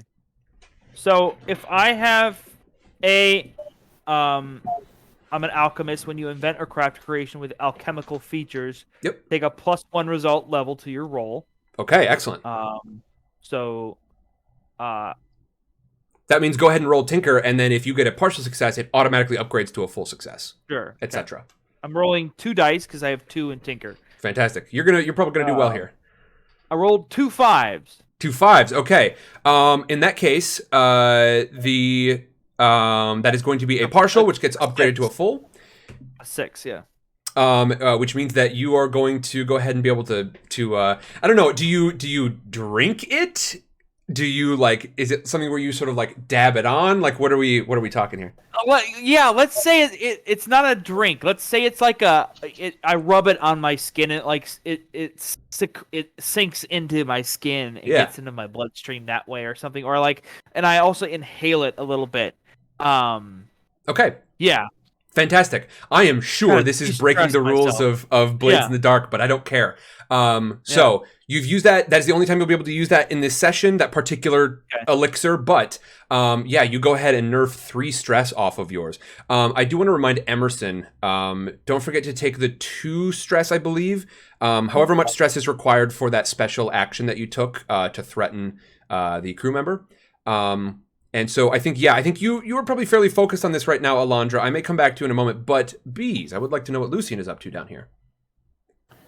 Lucian has been closely following the actions going on down below. Okay. And trying to kind of listen in as best he can among all the clanging and banging of this rapidly failing machinery.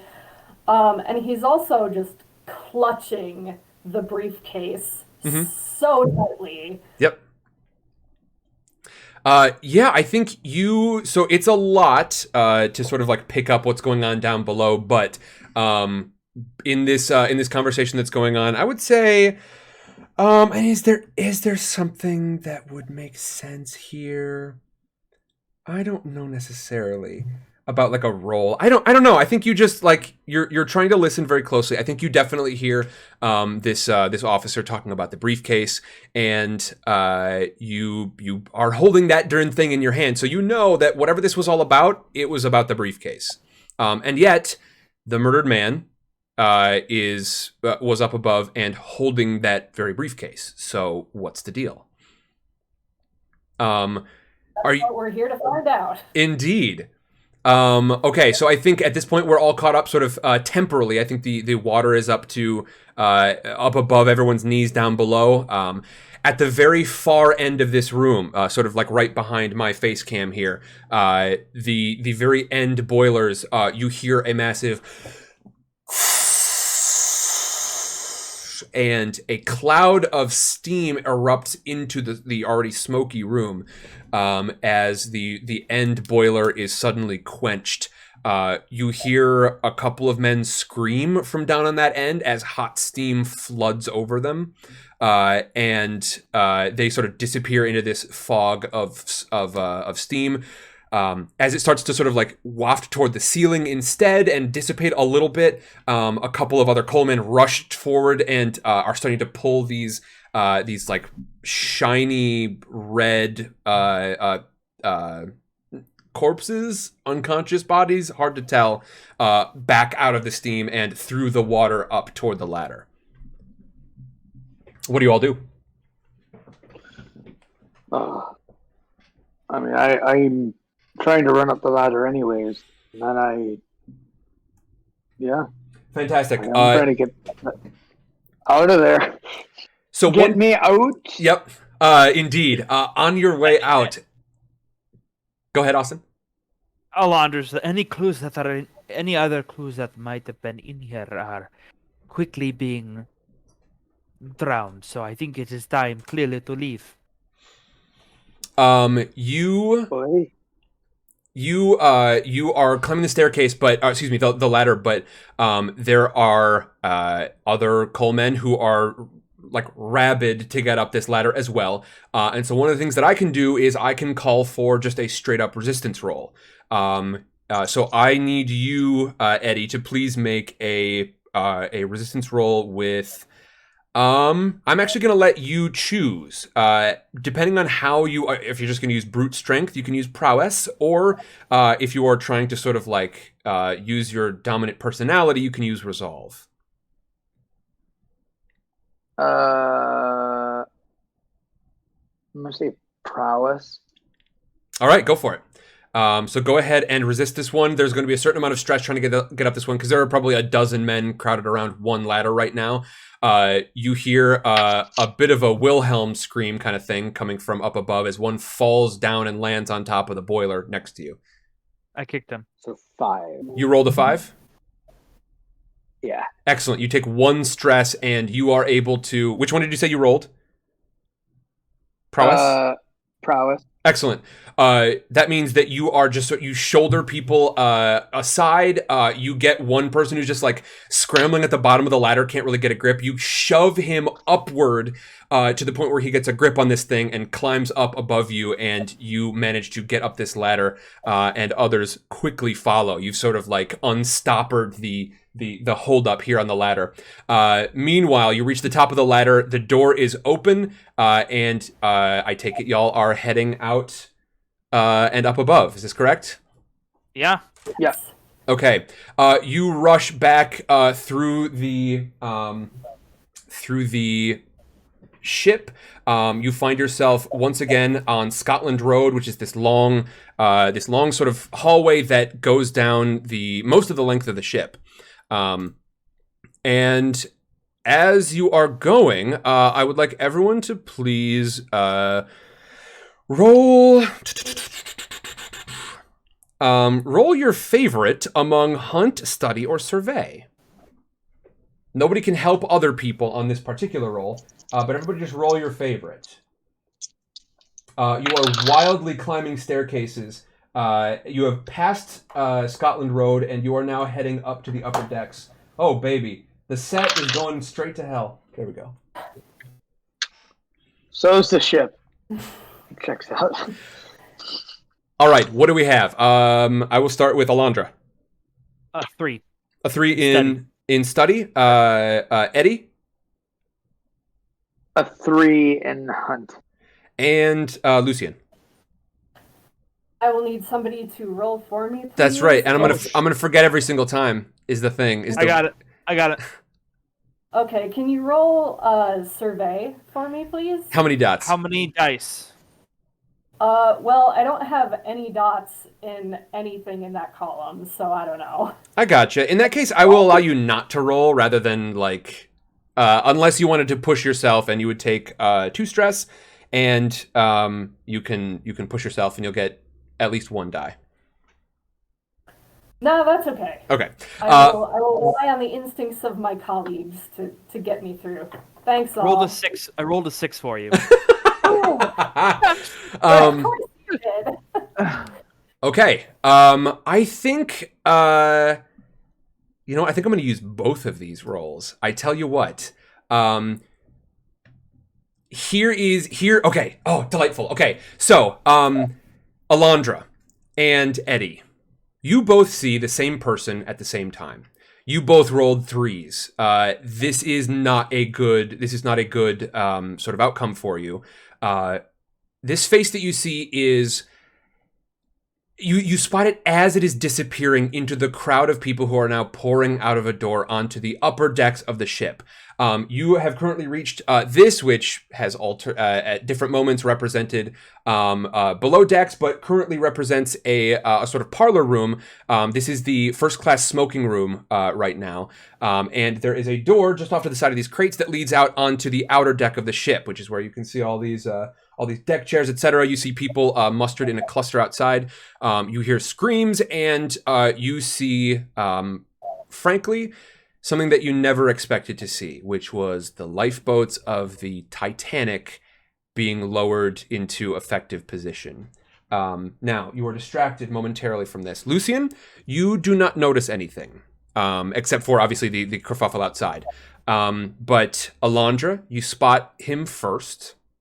He is a small man with some dark features, a very sort of like wispy mustache, it seems, and he's disappearing into the crowd. And you remember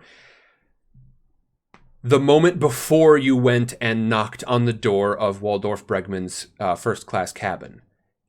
You remember this face dressed not in Coleman's clothes, but in what appeared to be sort of like slightly oversized, like an ascot, pretty nice shirt and some trousers, walking down the hallway toward you away from that very same cabin. You recognize this person from very close to the crime scene. At the same time, Eddie, you see the very same person.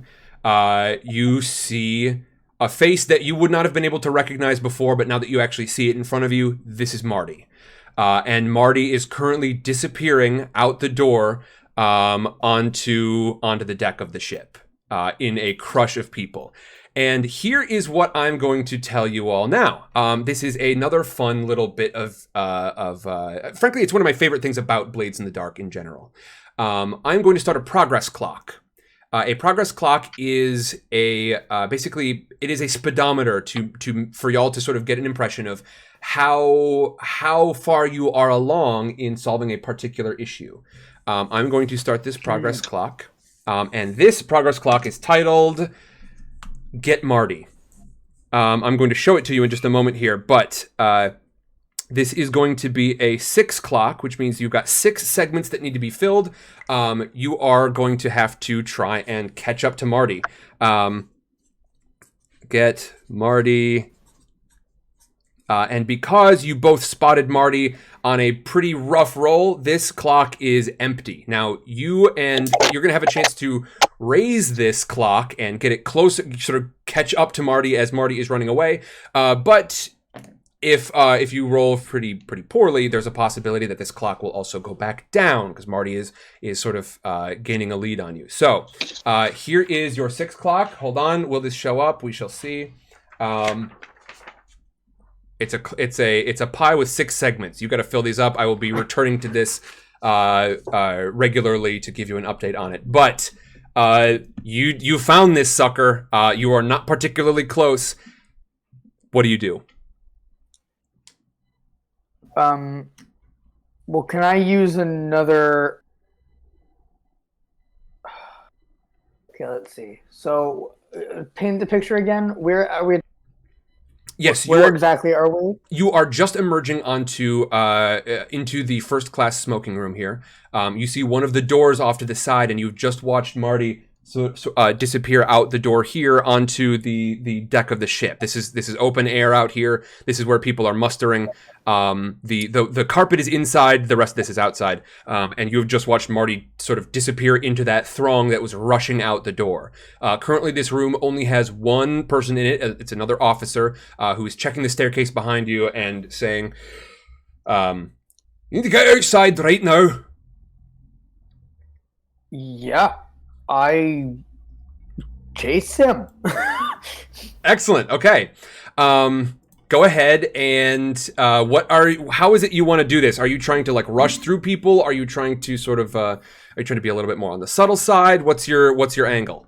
And then we're coming to go ahead. Yeah, I think it's going to be a little subtle, I think. Okay. Cuz I don't want to like scream for him cuz I don't want to like get his wilies all up. Sure. So I definitely just want to like kind of like push through people, sort of like indiscreetly. This seems like a fair role for a hunt, I think. Yeah. Go ahead I would say Okay, I would say your position, because you're trying to be sneaky, your position is not going to be quite as bad. You're not going to be in a desperate position. You'll be in a risky position, but it is going to be of standard effect instead of great effect. You're not just charging after him. That means you might not be able to catch up to him as quick, but you're also not making a scene. You're not risking as much. Cool. 4. A 4. All right. That is essentially a partial success. You do it, but there is a consequence. You suffer harm, a complication occurs, or you have a reduced effect. You end up in a desperate position. I'm going to go ahead and issue our first harm, I think. Now, you can choose to resist this if you wish. Don't forget, that is an option. But... Can't resist anything at this point. You've got a decent bit of stress on board, don't you? I'm very stressed out. Yeah. Okay. You go ahead and you rush out into this throng on the deck. You are seeing a slow turn as the crowd here goes from a very dignified collection of first-class passengers, second-class passengers. There are some from steerage as well. Even a couple of crew, even though they seem to be sort of in an argument with the officers. You are watching the slow turn of dignified, stratified society to desperate animals that know that they have one way out. That slow turn is happening right now, and as you sort of pass in between some of these passengers, you see a lot of sort of pearl clutching and ascot clutching, and then you get to a point where there is a man arguing pretty irately. It seems to be it's a very tall, thin man arguing with an officer of the ship, and he says, "You are telling me that they are not going to let me aboard with my wife, my children?" And the officer saying, "No. This is the one you met down in the hallway before. You're going to wait. Women and children are absolutely going aboard first." And the Frenchman pushes the officer. Officer pushes back.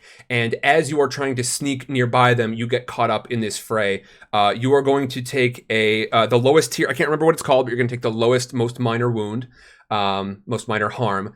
Go ahead and write in there slugged because you catch an errant fist to the head. It puts you at a little bit of a disadvantage, but not too much. Yep. And this is as you are in the midst of this chase. But what you are able to accomplish, that is the sort of the consequence because you were in a risky position. But we also said you had a standard effect, which means you are going to go ahead and fill in 2 marks on this progress clock here. You are on your way in. This is not like a game of fill up the clock. This is the clock is simply to mark how close you are to your goal. It's a bit of an abstraction. Now I would like to know what the other 2 of y'all are doing. You have just watched Eddie charge forward into the crowd here. You are both still inside the smoking room. You see this officer in front of you looking frankly forlornly. There's a big painting on the wall of what looks like a big steamer. I would say, I don't know, either of y'all visited America before, or is this going to be your first time? I have not. I think Lucian has probably been. Okay. You may recognize Plymouth Harbor in this image, Lucian. And this officer, there doesn't appear to be anyone else down below. You see him sort of kind of looking out, just staring at this painting. And you've watched Eddie disappear out onto the decks. What do you do?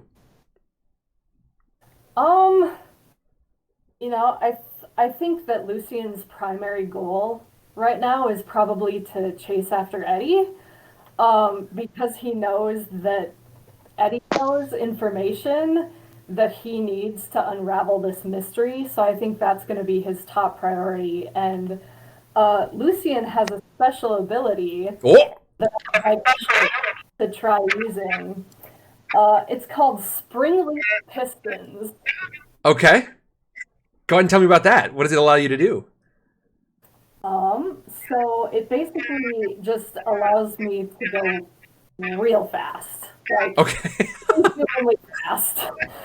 And just, I think it would be really helpful to push through the crowds and hopefully find Eddie. I think so. Can you go ahead and read me the text of it so that I know on my end what I need to sort of adjust? Sure. Hang on. I'm trying to find it. No problem.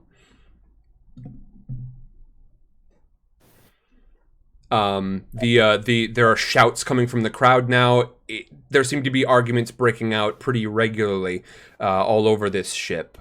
You are currently near the first class smoking room, which is just a moment. You are toward the aft of the ship. You're toward the rear of the ship, and you are on the starboard side, which is the right side of the ship for you landlubbers.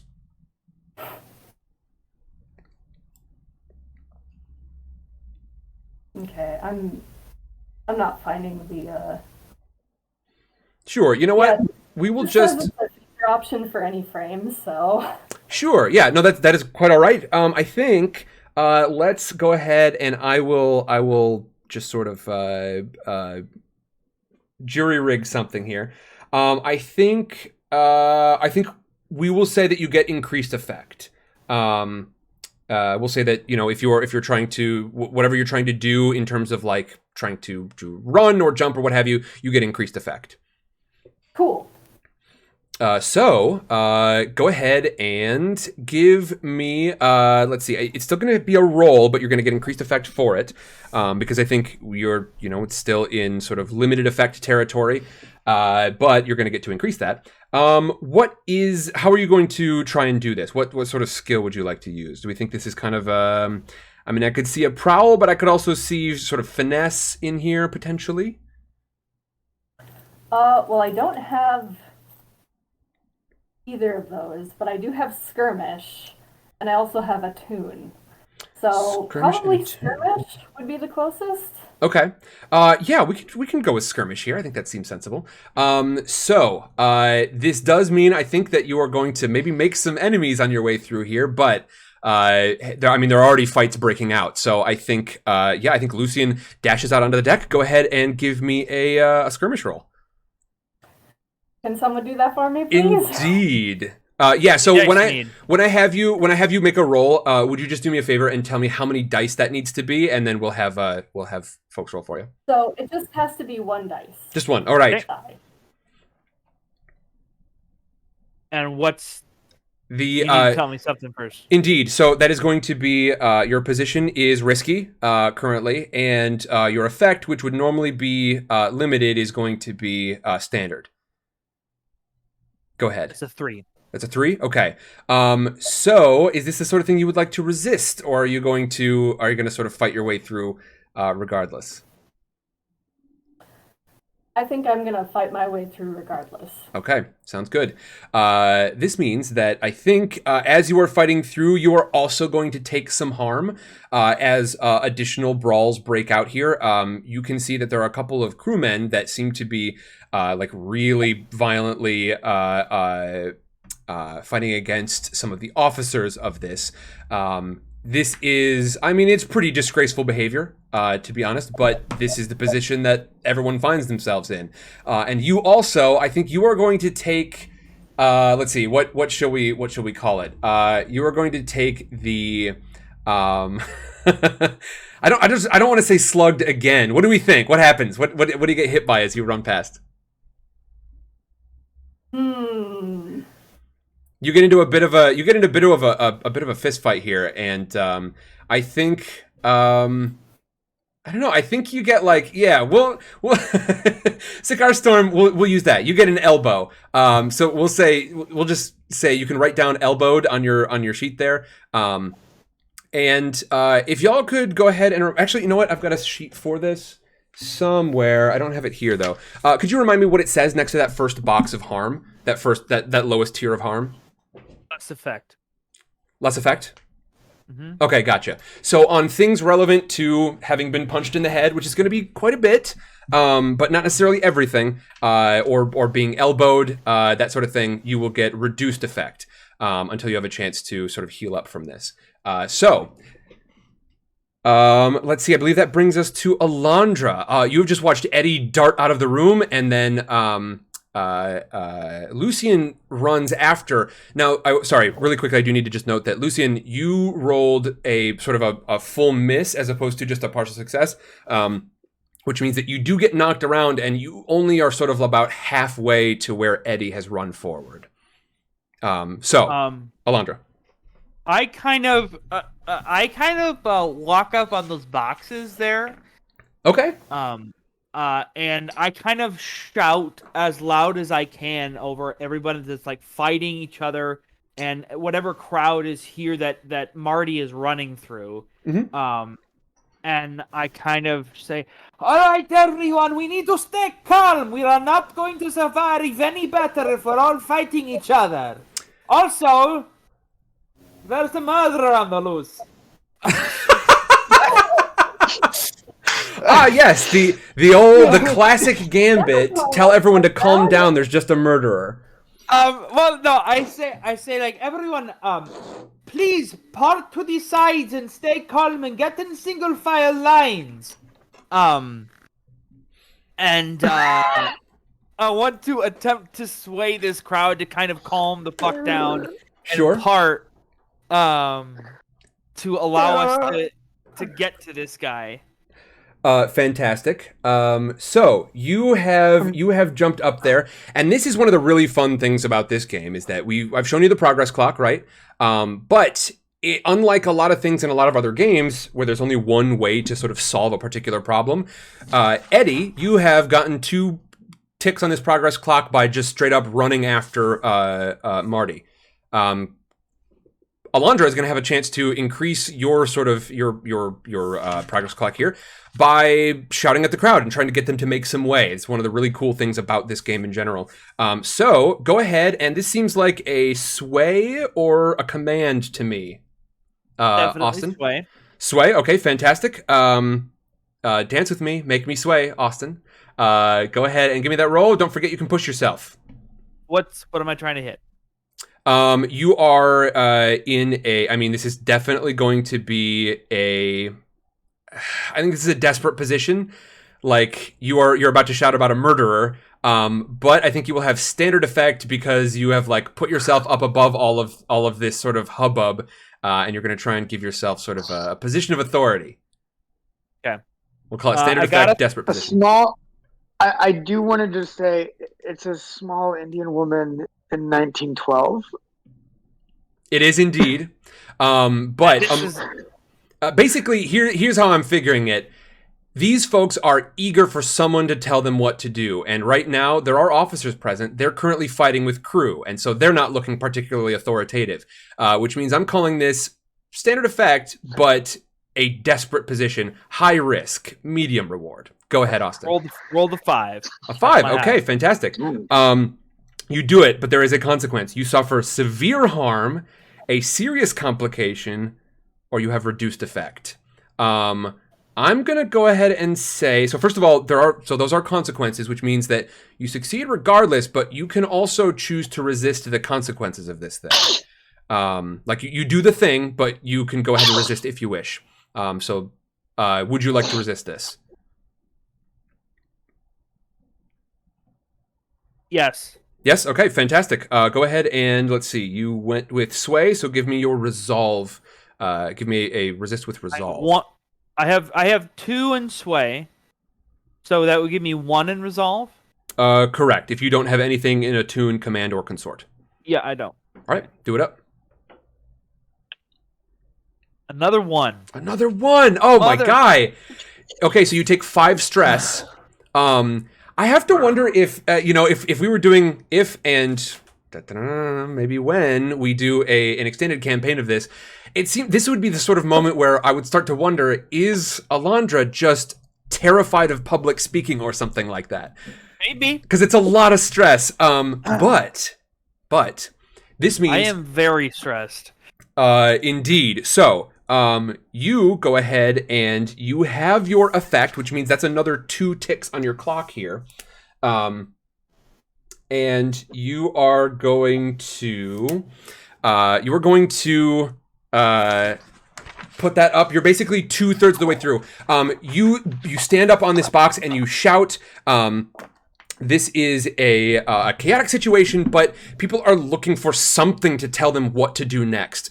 There are people literally piling aboard a boat, and as they do so, you see this boat is about half loaded, and it swings away from the ship.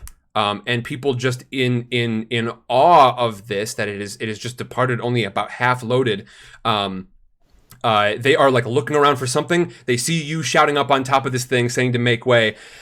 They do hear that there's a murder on board, but you manage to stun them into sort of shocked silence. That Lucian, you are still about halfway to Eddie, but Eddie, you are able to make it basically another considerable distance through the crowd. You are gaining on Marty considerably.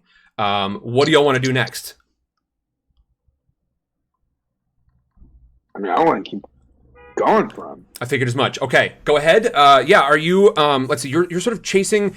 He appears to be running around the aft of the ship, so he's sort of running around the rear end of this ship, and sort of like rounding the corner over toward the port side. Go ahead and if you would like, you can go ahead and give me a sweet roll. Give me a sweet roll. A sweet roll? You want a sweet one? I would like a sweet roll. Sweet please. roll. Are you going to be using? Are you going to stick with Hunt? I'm gonna stick with Hunt. Fantastic. Go ahead and give me a sweet roll. A sweet roll. So go ahead and give me a Hunt roll. This is going to be. I think we're going to keep it at the same thing because I think we already got the advantage that Alondra was able to provide. So I'm going to stick with risky and limited. Or excuse me, risky and standard. Yeah. So 4. A 4, okay. That is still partial success range. You do it, but there's a consequence, suffer harm, complication, reduced effect. I'm going to say there's a complication. So you go ahead and you are going to be able to actually catch up to Marty at this point. But the chase takes you down a staircase once again, and you are charging through this ship down staircases. You end up back on Scotland Road. It is this long hallway, and you feel the ship pitching underneath you. And as you catch up to Marty, that is the progress clock fully filled because that is 2 ticks with that partial success. You finally get a hand on the back of his collar, and at the same time you can feel the whole ship pitching really pretty terribly toward the bow. Toward the bow of the ship. Cool. Well, I grab him. Indeed, a pretty small individual. Small and fairly sort of diminutive, just generally. Breathing in a fairly high-pitched voice, and wearing a really slouchy, low sort of crewman's cap. So he's just who I am. Great. So I'm just going to ask him... what was the guy's name? Marty. Who died? No, I know. Oh, Waldorf Bregman. Waldorf salad. So I grab him. I'm like, I need you to tell me what you know about Waldorf. What do you do, you little bastard? Indeed, you shake them all around, and in doing so, I think Marty sort of like and says, just face is pretty well covered in coal dust right now, in spite of the fact that he does appear to be wearing pretty like nicer clothes than you've ever seen him in. If you've ever seen him, once again, you have got this face in your mind, and you can tell that this person is vitally important for you and your survival. But weirdly, as you are up close to Marty now, looking at the smudged face, the sort of like pretty kind of like the very young features of Marty. You look into this face and you think this face is vital to your survival, but weirdly you think not tonight. You are having some very strange combinations of memories and premonitions. You're pretty sure you might be drunk or on opium, and or coming out of a hangover for one of those things. And as you catch up to Marty, Marty says, "There is something that I was paid to retrieve, and that's all. Who are you?" I need to know who paid you. It was it was a ticket that was pushed under my door. Okay, so this person starts to get very quiet for a moment, and at this point, I want you to start to make some rolls for me. You are going to you're also going to have a progress clock. This is going to be a 4 clock, and this one is going to be sort of getting information from Marty. So I'm going to say Marty info. And other people can help with this, assuming they are present to have some sort of effect on this. It's going to start at 0, but go ahead and let me know how it is you would like to sort of get Marty to cough it up here. So I got a command. Seems I applicable. can command him. Yeah. Eddie's a kind of a bullish dude. I think so. He doesn't. Yeah. Yeah. Not normally what I play, but I guess okay. Indeed. It's what is here. So I'm gonna just command him. Indeed, your position is going to be. I think you've got a controlled position, but I think you are in. Let's see. Yeah, controlled position. Standard effect. Okay, so that was a 2. A 2. I see. And you say that you're not in much of a position to resist then, yes? Okay. I think at this point get your asses down here. Let's see. I don't believe Alondra is sort of on the way at this particular point, but Lucian will be catching up in just a moment. I don't think Eddie knows this necessarily, but Lucian, you are continuing to charge along here. Alondra is probably getting down from the boxes now and making her way over there. Excellent. But she's not there yet. Okay, fantastic. You are you have got Eddie sort of in your grip here, but Eddie, instead of answering your questions, starts to fight you. And I would like you to am I gonna have you make a no, that would be kind of mean right now, wouldn't it? I think I am going to say, so you had controlled position. So how this works is you falter, press on by seizing a risky opportunity, or withdraw and try a different approach. You are sort of like, you are fighting against this crew member here, and I think another couple of crew members come up from down below, from just sort of into Scotland Road here, this big long hallway along the ship, and they see you just sort of like towering over this person who I think Marty is able to sort of like fight one arm free, and is you've only got one hand on Marty at this point. Are you going to press on with this, or are you going to sort of withdraw and try a different approach? I'm going to press on. Okay, so in my head, he's starting to fight me, so I'm going to switch skirmish roll. Switch to a skirmish roll? Okay. Yeah. I would say that is going to have probably standard effect in terms of if you want to sort of grapple Marty and just ensure Marty doesn't get away. If your aim is to continue to get information, I would say it's going to have limited effect. Like, I think your command was going to have regular effect, but I think skirmish, in order to get information, that's sort of fighting a person in order to get them to tell you stuff, that may have an effect, but it will be limited. And you are now in a risky position because of that last roll. Got it. I'm gonna keep trying to command him to get. Yeah. Yep, that'll bring you back up to a standard effect. Yeah, I'd like to do that. Okay, fantastic. Go ahead and hit me with that second roll, and then after that, we're going to have Lucien catch up. Come on, Papa. No whammies, no whammies. 3! A 3! Ruh-roh! Okay, let's see. The,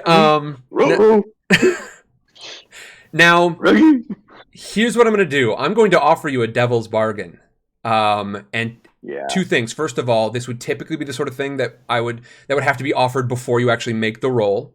And secondly, a lot of times these devil's bargains would be tied to something that would sort of have a longer running influence over the campaign at large rather than so immediate. But here's what I'm going to do. I'm going to say that I will offer you a devil's bargain. You're going to be able to roll a second time here. You'll be able to get an additional dice to roll to hopefully improve that result. But then these guys are going to fully sort of draw their attention to you, and you are going to be surrounded by a few folks. You're going to have a bit of an audience here, and you don't know whether they're going to fall on your side or Marty's side. Great.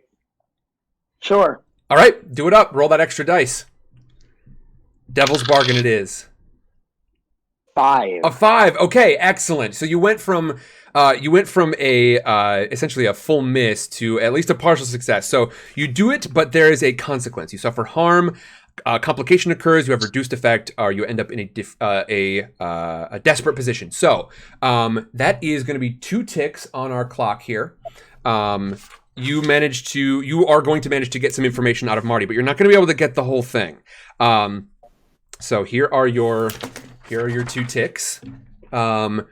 We are, as these other crewmen approach, I think, Lucien, you are coming in, you have just sort of descended to the right staircase. You've been on the staircase for a while, but you keep having to check the floors to figure out where your sort of quarry got off the staircase, and you finally find the right spot. So you are sort of at the far end near the staircase. You are going to be up in just a moment here.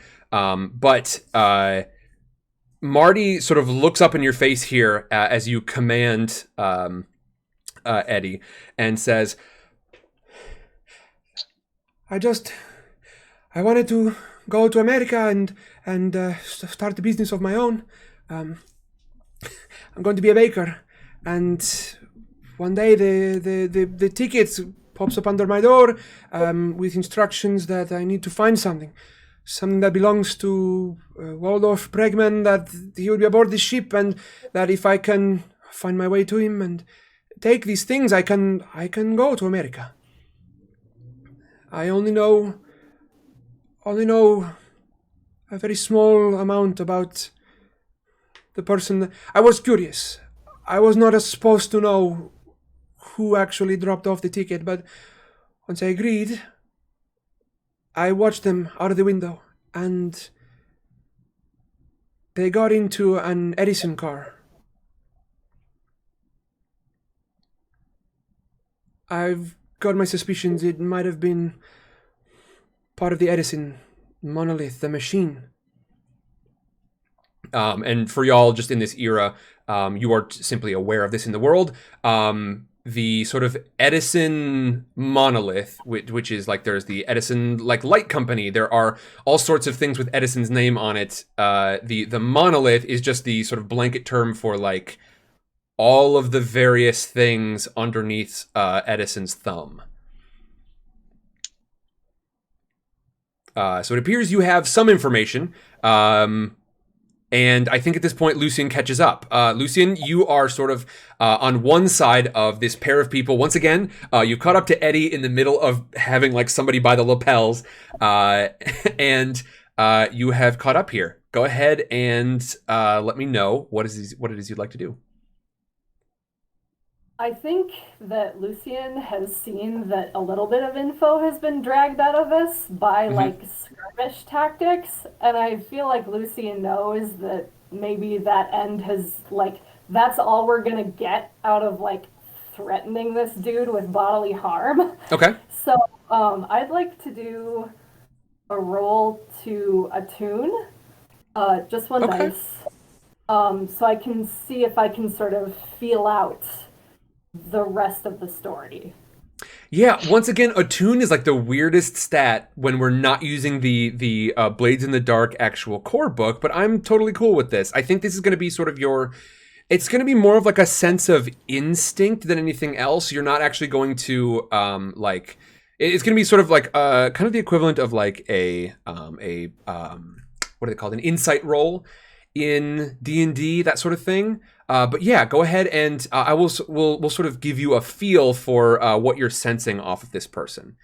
Yeah, I think your effect is going to be, now this is a tough one. You are trying to get sort of a very loose understanding. So I think your effect is going to be, I'm going to say your effect is going to be limited, but your position is controlled. You are undertaking very little risk because you're not like jumping in here, starting a fight about anything. Cool. All right, there we go. Go ahead and you got 1 dice, I believe. Yeah, 1 point. So if someone can roll with 1 dice for me, indeed, appreciate it. Thank you. Yeah, Emerson. It looks like you might got it. You know me? Yes. I can do it. What's up? Emerson, take it away. I'll roll for you. Okay. 6! Woo! A 6, excellent. Okay, fantastic. So you are getting, you know what? Actually, okay, here we go. You get 6 is a good thing. Six means you succeed. As a matter of fact, you succeed, and there's no additional risk to you. It is only good things on 6s. It's only great things on double 6s, in fact. But on a 6, you are picking up quite a bit. In spite of your odd nature, you are really well attuned to people and how they emote. And you are seeing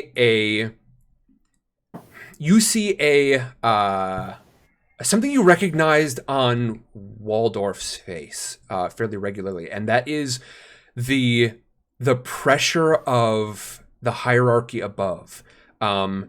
This person works for someone that they are terrified of, and expects enormous things. And not only that, but Marty is a woman. Marty is a woman disguised. You see that there is, underneath all the coal smudge, there is what appears to be grease paint in order to sort of approximate a mustache. And then all of this sort of coal dust here. I think that is what you were able to pick up. And with that, I'm going to say you have sort of filled in most of the clock here. I think you were able to catch up just in time. Now, Edison. Eddie, you don't know this full picture yet. You got most of the truth, but a bit of a lie. Lucian, you were able to pick up, as you were able to hear just the very end of that conversation, the Edison monolith is not just didn't just slip this under her door. With the rest of what you're picking up here, this immense sort of pressure of the sort of company above. This is someone who this is absolutely not their first time working with the Edison monolith, and may be regularly employed by Edison. And your clock is full. There we go. You did it, and what that means is that you've kind of gotten a lot of what needs to be got out of this individual. You sort of they told some of the truth, and then you swept in and caught the lie. What is it you'd like to do with that? And we're going to come to Alondra. I think Lucian, he absorbs all this and thinks, okay, what's the next piece of the puzzle? We've got this piece, and what's next? And I think he doesn't necessarily want to draw attention to the briefcase in Marty's presence, but he does want to alert his companions to the information that could be in here that they've been missing all this time. Okay, excellent. If you want to make a roll for that, otherwise, if you would like to just say, I'm going to just take the time to sort of wait until there's a quiet moment, no roll. If you want to sort of get you both disengaged from the situation really fast, then we can do a roll for it. Sure. Yeah. Let's do that. You want to make a roll? Sure. All I right. mean, so you have to do it for me, but Indeed. Yep. What? I got it. Just a second. Sorry. Okay, so this is going to be the sort of thing where you're not going to be able to attune. That is just the sort of thing where you can't sort of like sense your way into getting yourself out of here really quickly. Any other possible? I mean, finesse would be a possibility. Sway, consort, command. Let's see. I mean, yeah. Do you have anything along the lines of like moving people to do things? Let me see. By the way, here's a question: how many total dots do you have in your actions right now between all of your different skills? So I have 2. Was I allowed to add some? Indeed. Yeah, Those are the 2 that come with the class automatically. You get some additional ones there. So I believe you should have I want to say 5 if I remember correctly. 5? Yes. Okay, so let me choose those right now. Indeed. Yeah, just sort of I tell you what, we'll come back to you instead. We'll let Alondra go first. But I believe you should have 5 dots. Place them as many as you'd like, but you as a beginner character, you have to max out at 2, so you can't just like stack up to 3 in a specific skill. Cool. Okay, and we're going to come to Alondra.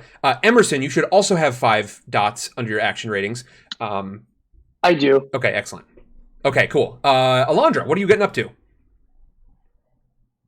I am where like I had to descend down some stairs. Is this correct?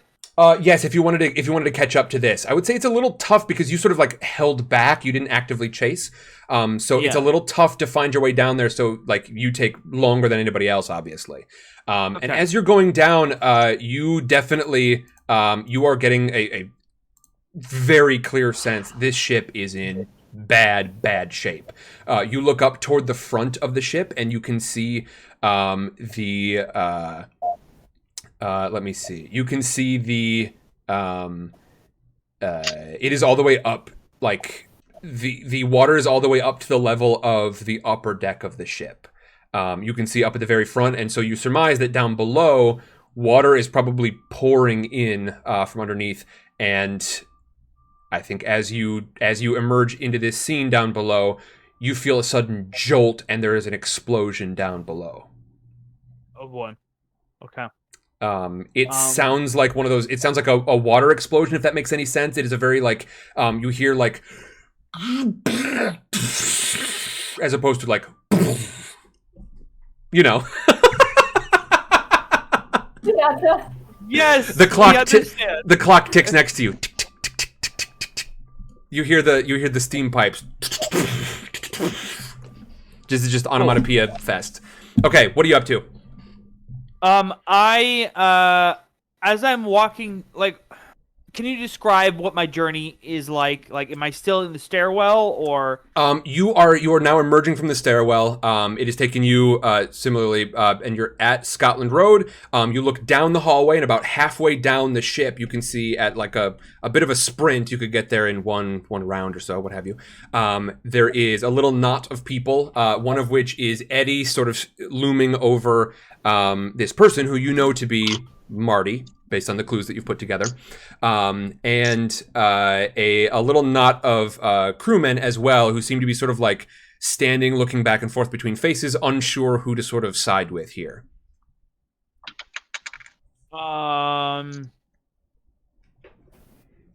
You can see one like looming over Marty as well, like, what did you do? And then another one has sort of got like a hand on Eddie's shoulder, like, hey, let up here.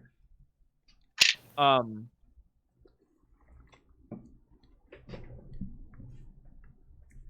think I'm just gonna try to make this situation easier. Okay. Well, I don't know. Fair enough. While you're thinking about that, I do, just because I have not revisited chat very often here, I want to say hello to folks. Sander, Sikatar Storm, I want to say I'm saying that correctly, but probably not. Sander, thank you very much for popping that link out there. My name is Sam, this is Sidecar Stories, and I'm here with some friends right now. This is a murder mystery aboard the Titanic using the game system Blades in the Dark, but I'm running it very light. If you want to know more about what we do here, you can use the links command to head over to the Discord. I see some of y'all have jumped in there, and I'm very much appreciative. And then, of course, if you want to know more about what we do specifically game-wise, you can use the Recetus command. That is sidecar backwards. Please don't at me about it. And that will take you over to the wiki where we talk about a lot of our world-building stuff for that world. All right, Austin, we're back. I never knew that was sidecar backwards. It was somebody's idea, and at first I was like, I don't know, but it has grown on me considerably.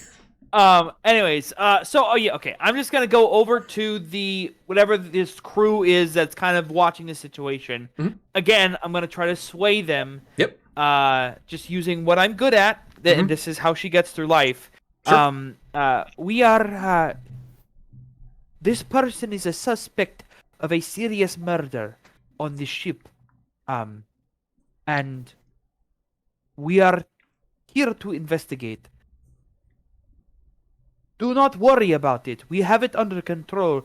You should, and I'm speaking to all the crew here. Yep. You should. There are much more important things for you to worry about. Make sure the others are getting off safely. We will be up very shortly. Is murder? You say not worry. Is murder? We have it under control. It is something to worry about, but we have it under control. We are professionals. Hit me with that sway, my boy. Okay. You are going to be, I would say you are in so murder's on the table here now. So they're going to be curious. I'm going to say you are in a risky position.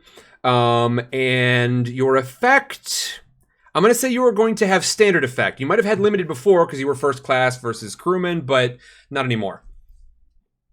Things are sideways. So standard effect, risky position. You got a 2? Would you like to resist my dear man? I only have 2 more stress I can take. Indeed. So yeah, you could well bottom out right here. So yeah, I would say resistance is futile. So if I don't resist, what happens? You just take stress? No, you just take the consequences as they come. Stress is instead of consequences. So your consequences can include, for this particular category, you got a 2. So things go badly. You suffer harm. A complication occurs. You end up in a desperate position. You lose this opportunity. None of those. Stress is basically something that, in general, you have to choose to take, because that is your own sort of currency you can use. I don't think she can take any more stress right now. So I'm just gonna take whatever happens. I think I agree with that. I think. You suffer harm, a complication occurs, you end up in a desperate position. Okay, so, I mean, I've been looking for an opportunity. I needed the opportunity to throw this one in anyway. So, with that, you all hear a creaking noise. Uh-oh. Sound of a creak. The creaking, instead of swelling and then ebbing, it just swells and continues to swell and continues to swell.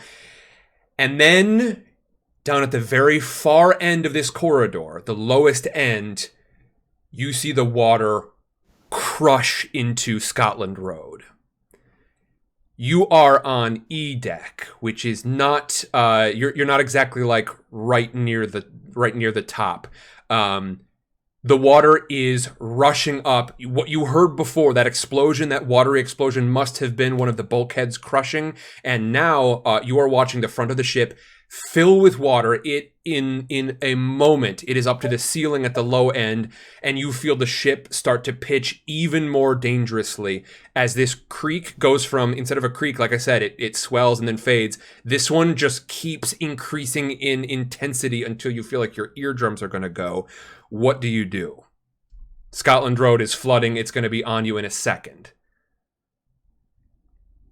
I mean, we got to get the hell out of there. So I propose I grab Marty. Okay. And I pull them along. Gotcha. As we try to make it out of there. Sounds good to me. Okay. This is I going go to start helping as well. Sure. Yeah, and so if you were trying to sort of keep Marty somewhat in your custody here, what is the skill you'd like to use? I think command would be an appropriate one. Yeah, command, I think. Okay. Yeah, you're just going to try and command or skirmish, really. I would allow you to use skirmish. It's kind of. I'm going to do skirmish. It's a bit of a physical thing. Yeah, definitely. So. Okay, so you are in a desperate position now, simply because of the water. And your effect, I think, honestly, your effect is going to be great here because this person is very incentivized to not just stay. Go ahead. What you got? So 5. A 5. Excellent. Okay, so you get great effect in a desperate position. Let's see. Or excuse me, a 5. Yeah, great effect in desperate position. Okay, so you do it, but there's a consequence. You suffer harm, serious complication occurs, or you have reduced effect. I think this is going to Titanic breaking in half is consequence. I think instead of a complication, I'm going to hit you with another harm. This one is severe harm though. There is a sudden rush to get up these stairs, and as you reach the stairs, you've of course got all these other crew members here. Marty is going with you, but sort of fighting you at the exact same time. You are going to manage to get Marty all the way up onto the deck, fully in your custody. You've got great effect on that. You did that thing. But as you are climbing, you sort of have to like partially fight Marty from getting away from you and also half carry Marty up the stairs. And I think as you go, you are going to take you're going to take a severe harm. So you're going to have to mark it at that level and go ahead and give me, I think the harm that you take is going to be I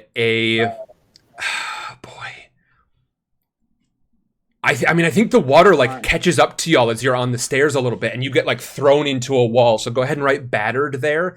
You probably have broken ribs. It's a little hard to breathe right now as you got slammed into this wall, but you managed to extricate them from the water for the moment. This is one of those things where I'm going to need to know what everyone's up to. So Eddie, you are going to be able to get Marty all the way upstairs. I need to know what Alondra is doing about this. I'm just trying to stay above water as much as I can. I'm just trying to move up in any way I can. I don't know. Finesse would work here. I think you're either that or you can try to sort of enlist some help potentially from these people, which might speak better to your skill set. Yeah. There aren't a lot of like good swimming check stats here. And then there's, I don't know, maybe you've got some points in rec and you want to just like shove people behind you. I have been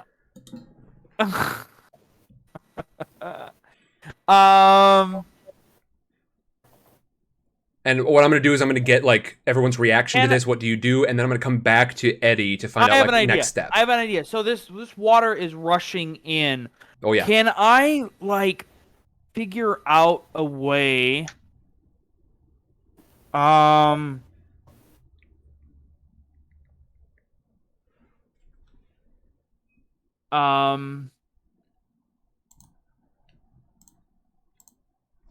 like. Okay, I have an idea. Mm-hmm. Water is rushing in. I want to create another hole for water to like rush out of. Oh, good grief. To okay. slow the water rushing in. Does that make sense? It does. Just like obviously not the whole ship, but you might be able to just divert it just off of the staircase a little bit. Divert it just slightly. So punch a hole, like move some debris or something, and like slam it into a wall or something to like try to. I feel like this might be the sort of thing that like a piece of gear might come in handy for. Did you want to check like what kind of stuff you've got available to you? I mean, okay, so I can have a bandolier of alchemicals, and then it says a 3 in parentheses. Yep. I believe I only begin with one special formula known. Okay. And I think we've cleared I feel like I've used that already. Yeah. Oh, sorry, I should have been clear. One person a person can use it once per session, but you can give those to other people and they can use it once per session as well. Okay. Sorry, But how many of these formulas under alchemicals can I know? Just I think one, I'm assuming. I think one formula, but I think that 3 means you've got 3 units of that thing. Okay. So I think you used one, but you've got 2 more of them. Yes. Okay. Yeah, that particular formula will be stress related. Okay, but I don't really have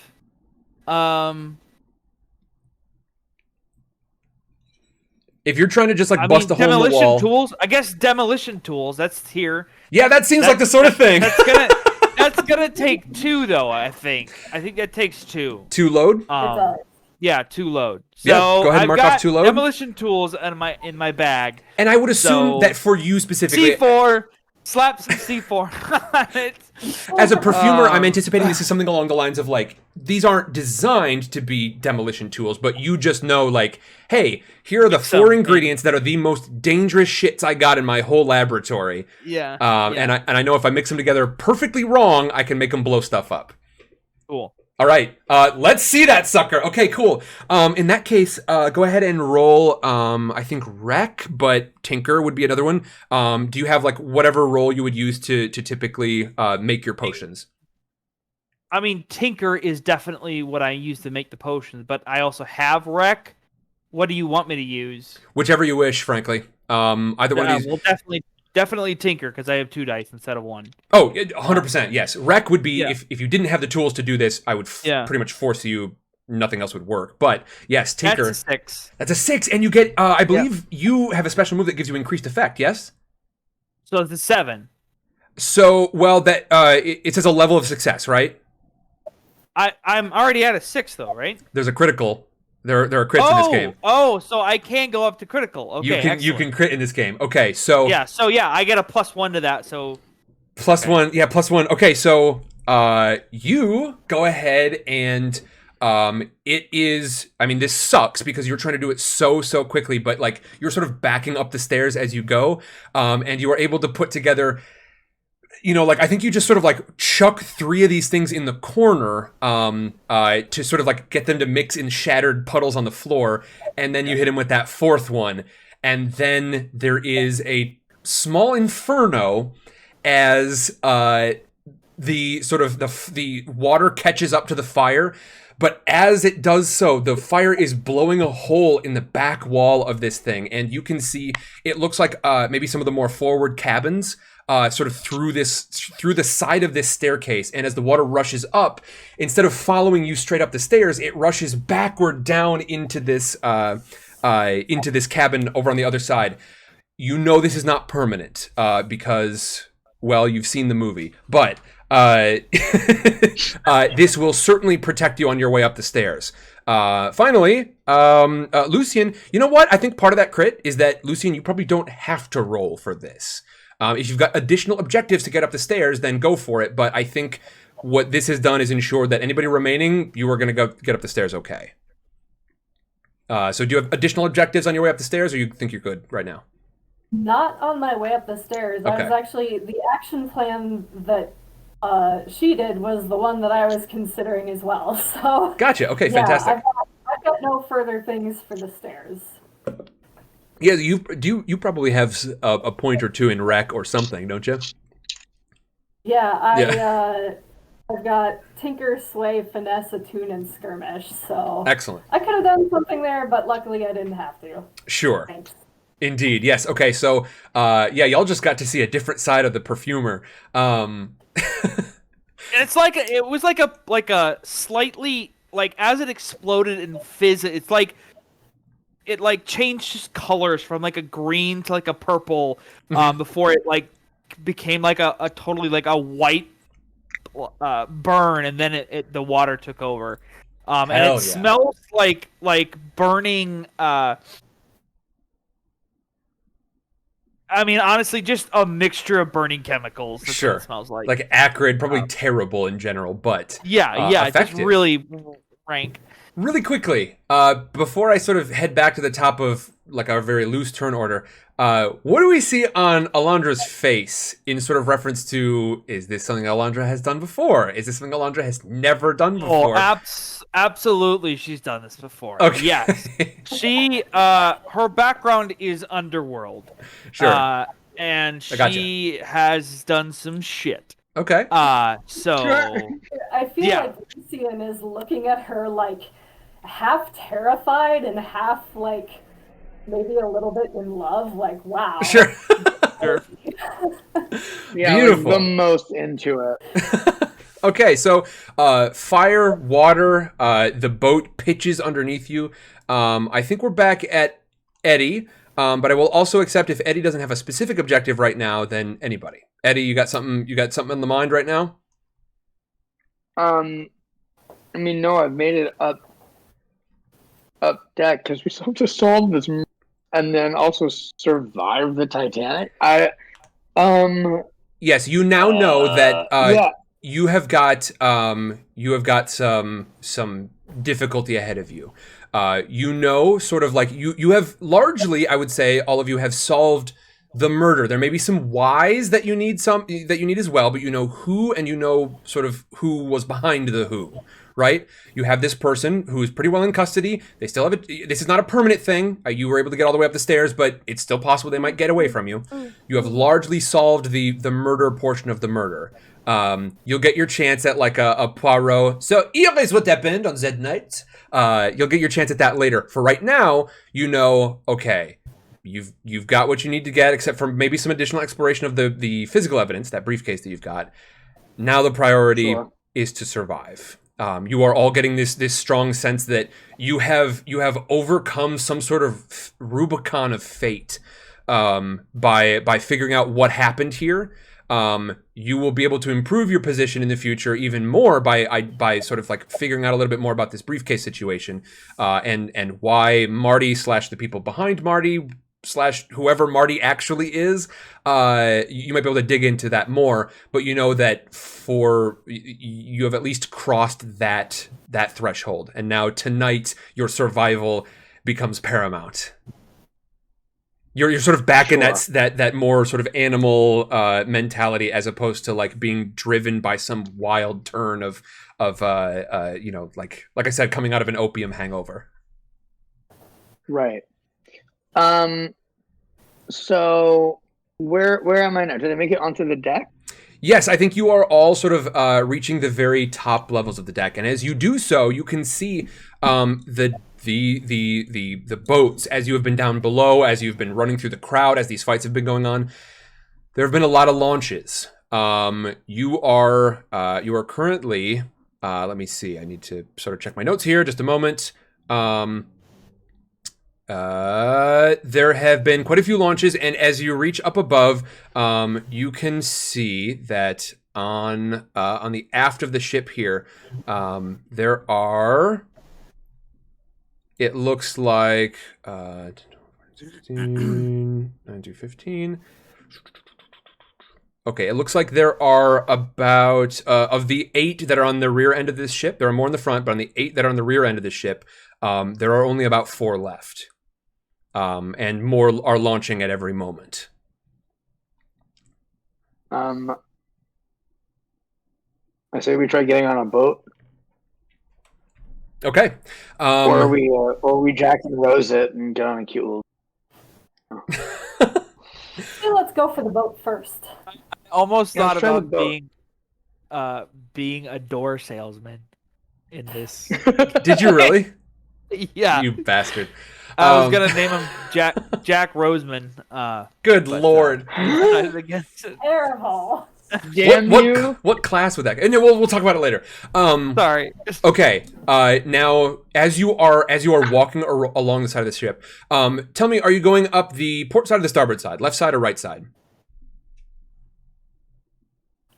The better one. Yes. The better one. Okay. Whatever was not sinking. I tell you what. The starboard side. Is sinking? I don't know. That's a good question. It is all sinking. Listen, I know my username is Boats, but I have to make it very clear. There's a lot of things I don't know about boats. I tell you what. Here's what you've got. There is up at the very bow of the ship on the starboard side. You can see an officer you might recognize because they would have introduced themselves at some point. You can see an officer Murdoch, who is currently loading up, seemingly to capacity, one of these life craft, and these smaller boats are like, you've seen a lot of them launch at partial capacity, one at half capacity.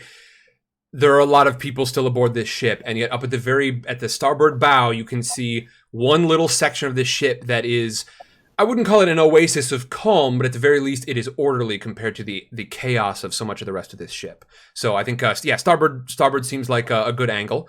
As you are moving along, you can see that the ships, numbers 11, which is Murdoch is currently loading that one right now. It looks like it is very nearly full. It's not up at the bow. Murdoch is back closer to your side, but number 11 is full and being launched right now, and 13 and 15 are still loading. They look like they are pretty tight.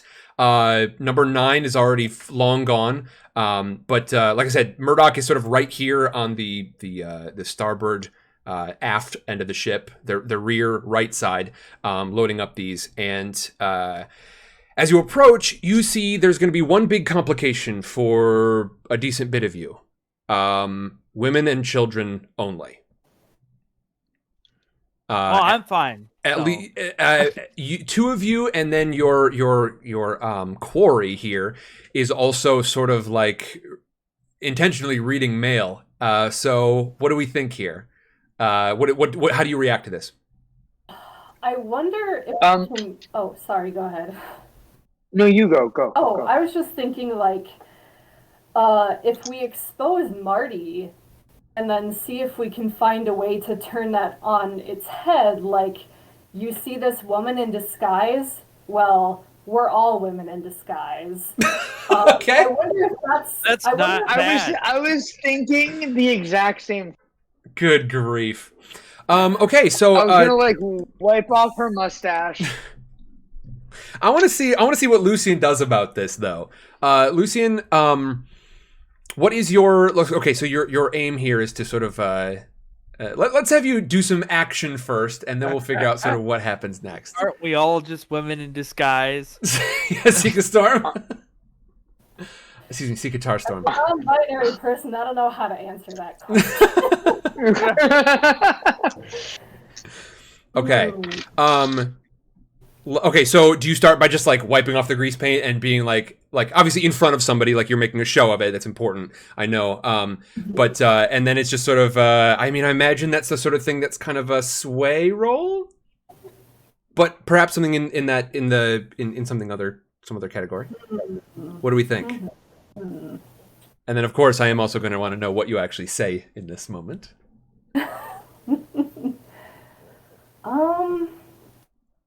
Yeah, I think this would probably be a sway roll, and I have further ideas possibly for this. Okay. But I like the idea of kind of like making a big show of this, like, look at the audacity of this woman trying to disguise herself as a crewman. This woman making a huge scene about it, and then being like, oh well, since she's exposed now, you might as well get her on a lifeboat. But the truth, sir, is that we have all deceived you, and we were all in on this horrible sham. However, this does guarantee us a spot in the lifeboat, right?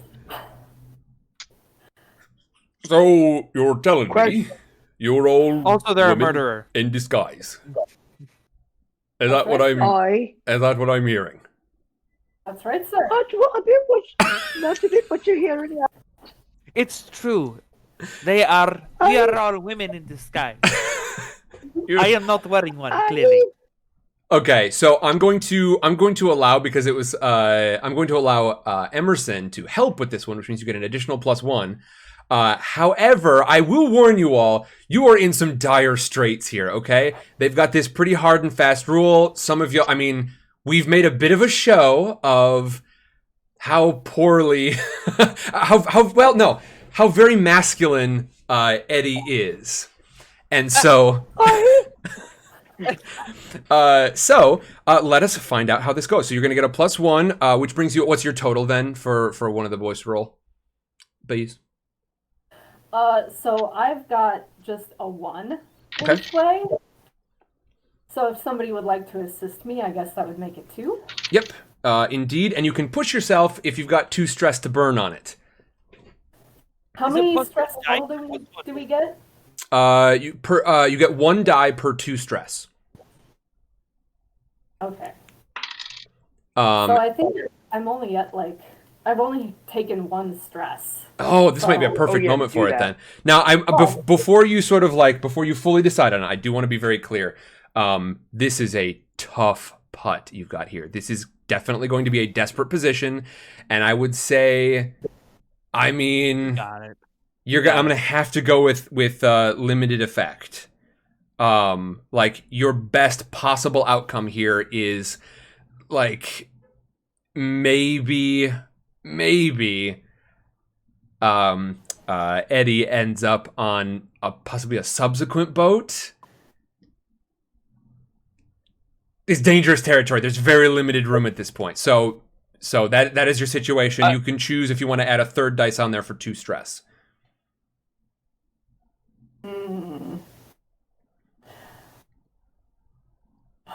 I think let's stick with just the 2 Okay. dice and see where it takes us from there. See where it takes us. Indeed. All right. Come on, baby. Come on, baby. Come on, baby. Emerson, hit me with that thing. I believe it's going to be 2 dice. Oh, 2? Yes.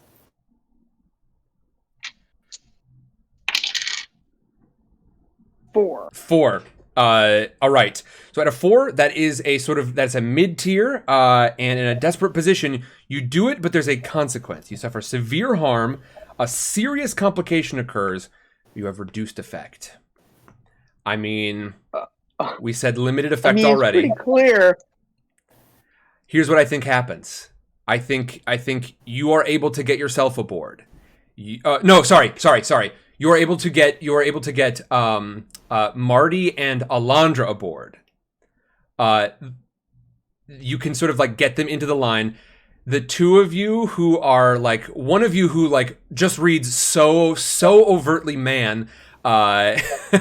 Eddie, sorry, bud. This one, it was limited effect already. I'm going to say it's reduced effect here, and that means that also you have convinced them to bring some of your companions aboard, but Lucian, you yourself are not going to manage to get aboard this vessel.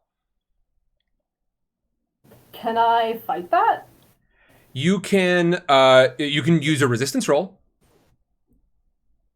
And then that would sort of negate the complication coming from that. Which means you would go ahead and roll resolve, which is the up and down, and that would change the outcome. I still think I think we are in a position where like Eddie is going to be a putt too far. If we hadn't established that Eddie is so very, very masculine, then it might be a little different here. Outrageously masculine. I think that was one of the things we almost started with, was his preposterous masculinity. But you might be able Those to were sort words of I used, definitely. maybe we can get Lucian on board. I say this. I go, I don't know if I can make a roll, but because I don't really have a way. But in this case, I'm willing to say, listen, I'm not going to go on board. Clearly, I'm the manliest person you've ever seen in your entire life. And you're a member of the crew.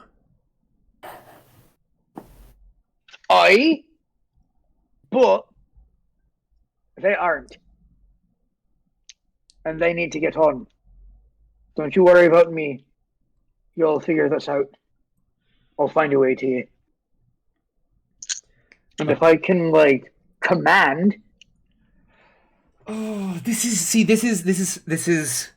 it's hard coded into the rules here how these resistances, and well, you know what? No, I would allow you to sort of, if we just say that you are going to accept what happened, bees, and instead Eddie takes that some new risk onto themselves, then maybe we can say this might work without you having to roll for resistance, bees. But you can try to roll to resist yourself and incur some amount of stress, or you can say, you know what, I'm gonna let Eddie kind of take the brunt of whatever happens next here. I think I'm gonna leave that up to Eddie. Okay. To be honest. Gotcha. So yeah, you are currently this officer standing in front of both of you, saying neither of you are allowed aboard, but now Eddie is going to make sort of his own role to sort of try and get you on board. It was a 6. It was a 6? This is when dice audits start happening, you bastards.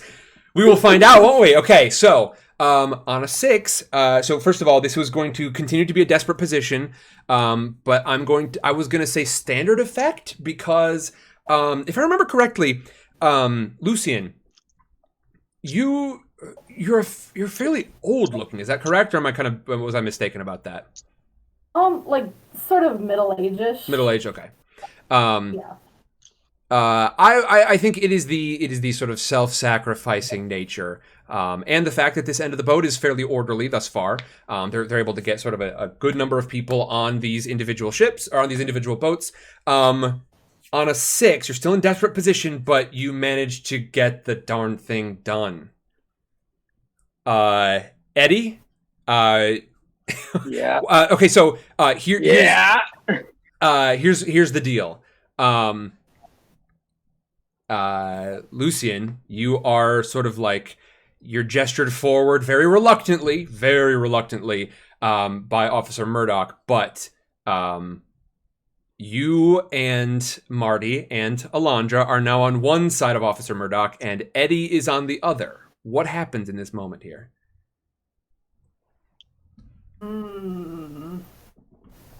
Any one of y'all. I'm sort of curious to see, like, you all have a very, very, very clear sense of intertwined fate.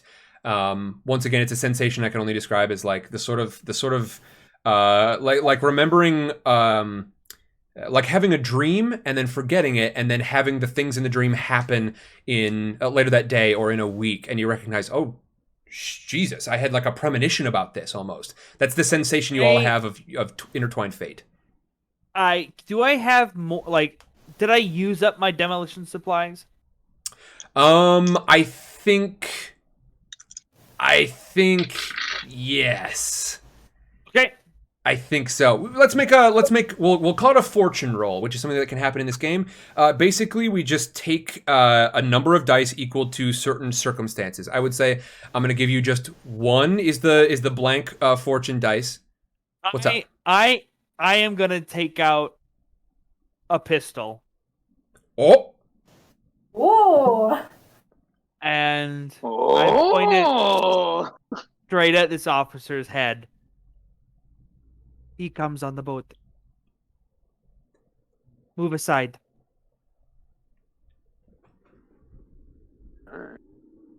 I need you to make me a command roll. A sway I would allow, but for possibly reduced effect. Because really, I mean, this is a command you are giving him. What relevant stats do you feel like you've got here? I mean, I don't have anything in command, but I do have sway. Okay, so I would let you sway with.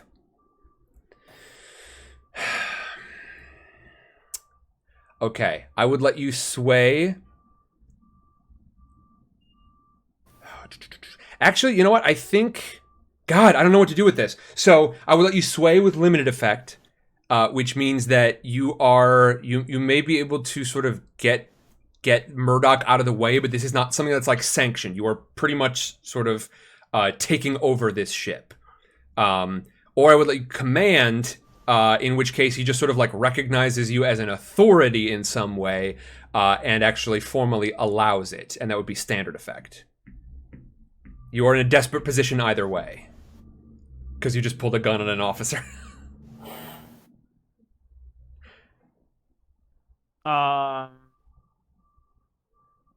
So if I choose command, I have no dice. I then can try to push myself. Yep, 2 stress, 1 dice. Take 2 stress, which would put me at full stress. Indeed. And then at that point, you cannot take any more stress, or you are automatically you get a what is it called? It's a super wound or whatever. I don't remember what the game calls it, but trauma. Yes, you automatically get it is a level between technically harm and trauma, but it means that you take trauma. Yes. And you're essentially like you're out. I get 2 dice to command, right? If I push myself. If you've got one. 1 dice. You get 1 dice. Yes. What if I do a devil's bargain? We can talk devil's bargain. I like this. So I tell you what. We can do this, but you are creating a very, very tense situation aboard the ship that you eventually get onto. A tense situation in which anything could happen. There is a gun. There is a murderer. There are people who have essentially commandeered one of these lifeboats. You are automatically saying that whatever happens next is going to be just about as risky as wherever you're at now. I think I want to do a devil's bargain. Take it, bud. Okay. In game terms, one of the things that means is that you're going to be on this lifeboat. Great, good. You're still going to be in a desperate position. It might mean a few other things as well, but that's the big one that it means. But go ahead and hit me that roll. That is with 2. So take your 2 stress. You are at maxed out stress, which once again, go ahead. It's 2 stress or accept a devil's bargain. Yes. So you can do both. This is like, how can I get additional dice? You can do this thing. 2 dice. Okay, I'm gonna do that. 100%. Yep. So you'll get 2 dice. 1 because you are pushing yourself, and 1 because you're accepting a devil's bargain. You know what? It does say or. I don't care right now. Okay, that's fine. Yeah. Well, I'll investigate that later. Maybe you can only choose one or the other, but I don't care right now.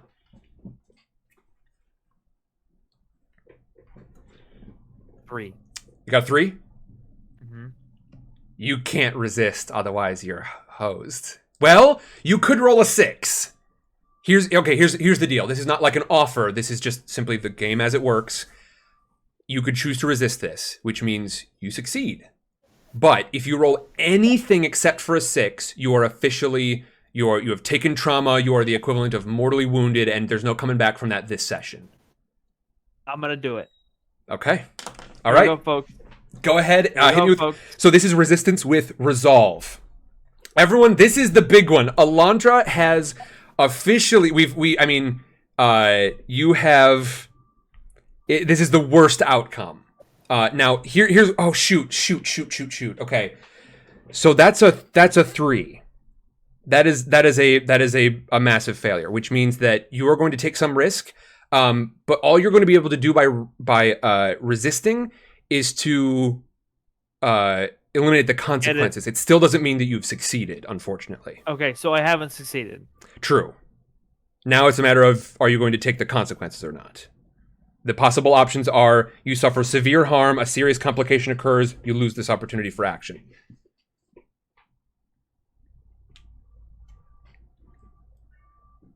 I'm going to roll. You're going to resist. Okay. Yeah. Sounds good. Go for it. So, yes, once again, unfortunately, Eddie, you are unfortunately still not going to be able to make it aboard this particular boat. Go ahead and roll to resist, with the possibility that Alondra is just out here. Now, I am not the sort of GM who particularly likes the idea of just, you're dead on the deck, or you pass out, or whatever. I think it's more interesting to put you in a real tight spot. Am I not on the boat? Physically, you may well be. I think it would be fair to say that is possible. And also, this does not negate successes that happened before. You are successfully going to get on this boat, regardless of what happens here. I appreciate it. Thank you. All right, what do we got? That's a 3. A 3. Okay, that means you do take the stress. And I have trauma. You do have trauma. Here's what happens. And I'm going to let you tell me sort of what happens after this, but here's what happens in this moment. Officer Murdoch grabs onto the gun. You've still got a hold of it. You are wrestling over this thing. It goes off. Basically, he's got you. He's got one of your like biceps, and then the other hand is around this gun. You are fighting over this thing, and the gun goes off, and you both topple backward. This gun was immediately next to your head, and next to his head. You are not sure if you've just killed Officer Murdoch. Okay. This gunshot rings out across the ship. You hear screams around you, both in front of you and on the ship behind you, and you stumble backward onto the lifeboat, where I believe, unless anyone would like to make a sudden split-second decision to change your mind, Lucian and Marty, quote-unquote Marty, are already aboard. I want you to describe what it looks like. I'm not taking you fully out of the action, but you are not able to really do anything more in this this session. You're not able to like take actions. But what do we see in this moment where Alondra's not sure if you just killed somebody? She kind of is kind of, she's been struck by what just happened. Mm-hmm. The stress of this entire situation has just been slowly building up, and she's been trying to resist this. And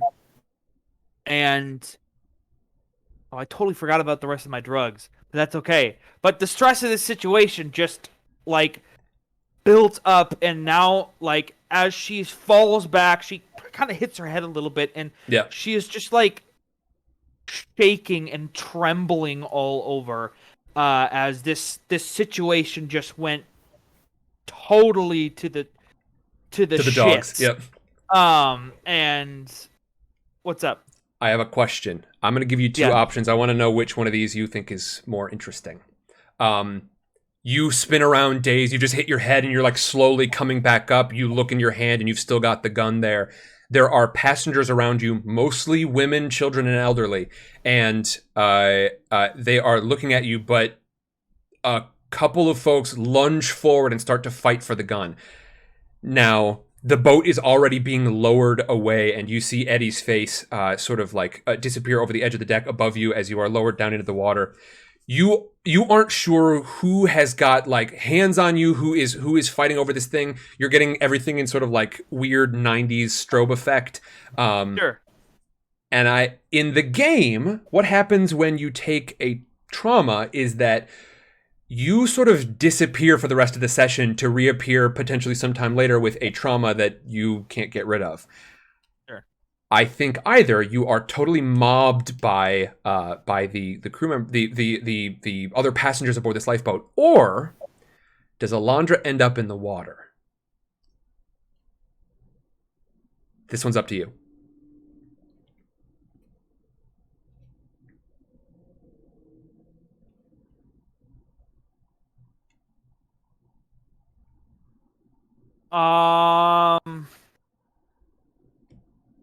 I think she falls into the water. Storm likes that idea. Okay. You are fighting over the gun. You manage to maintain control of it at the risk of losing your balance. And before the lifeboat actually enters the water, you fall backward between the lifeboat and the ship, and you plunge underneath this frigid water.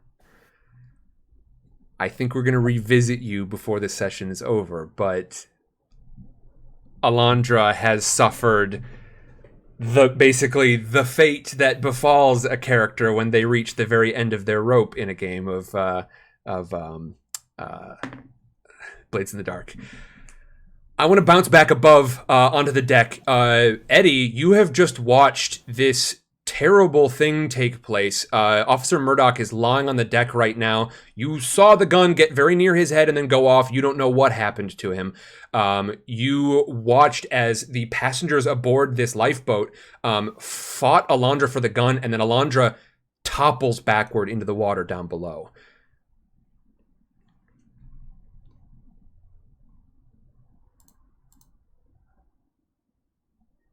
I believe you might be muted.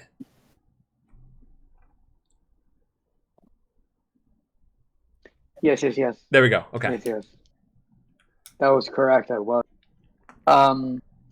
Sir, I'm thinking that because we're so we're just so inex. I'm having a hard time words.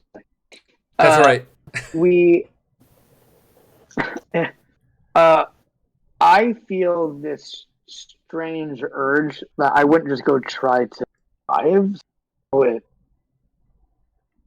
works out this way. What I want to try to do in the most insane possible way is, as it's being lower, I want to see if I can jump off the side of the ship, hold on to the ropes, and slide my way down. Either and to slowly plant myself in the water to swim up to the... You are not the only one with this idea. You see a pair of people, you can't even really see if they're passengers, crew, hurtle off of the promenade deck onto the life raft, or onto the lifeboat. You can't tell if they made it, but you see your opportunity in front of you, potentially slipping away. Go ahead and show me that thing. Okay, so this is definitely going to be something along the lines of maybe like a finesse, I could see. We've got other possibilities perhaps, but I definitely think finesse will give you the best option. Which one do you think you might want to try? So here's the thing. Yeah. I don't really have anything other than command, hunt, and skirmish. Command, hunt, and skirmish. If I push myself, I take 2 stress, and I go into trauma. Indeed.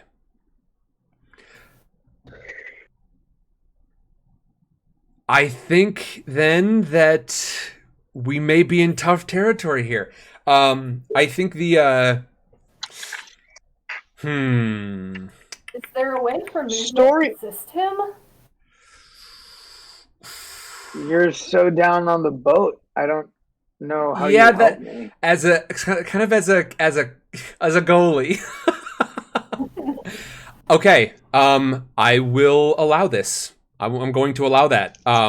Which means you roll with exactly 1 die.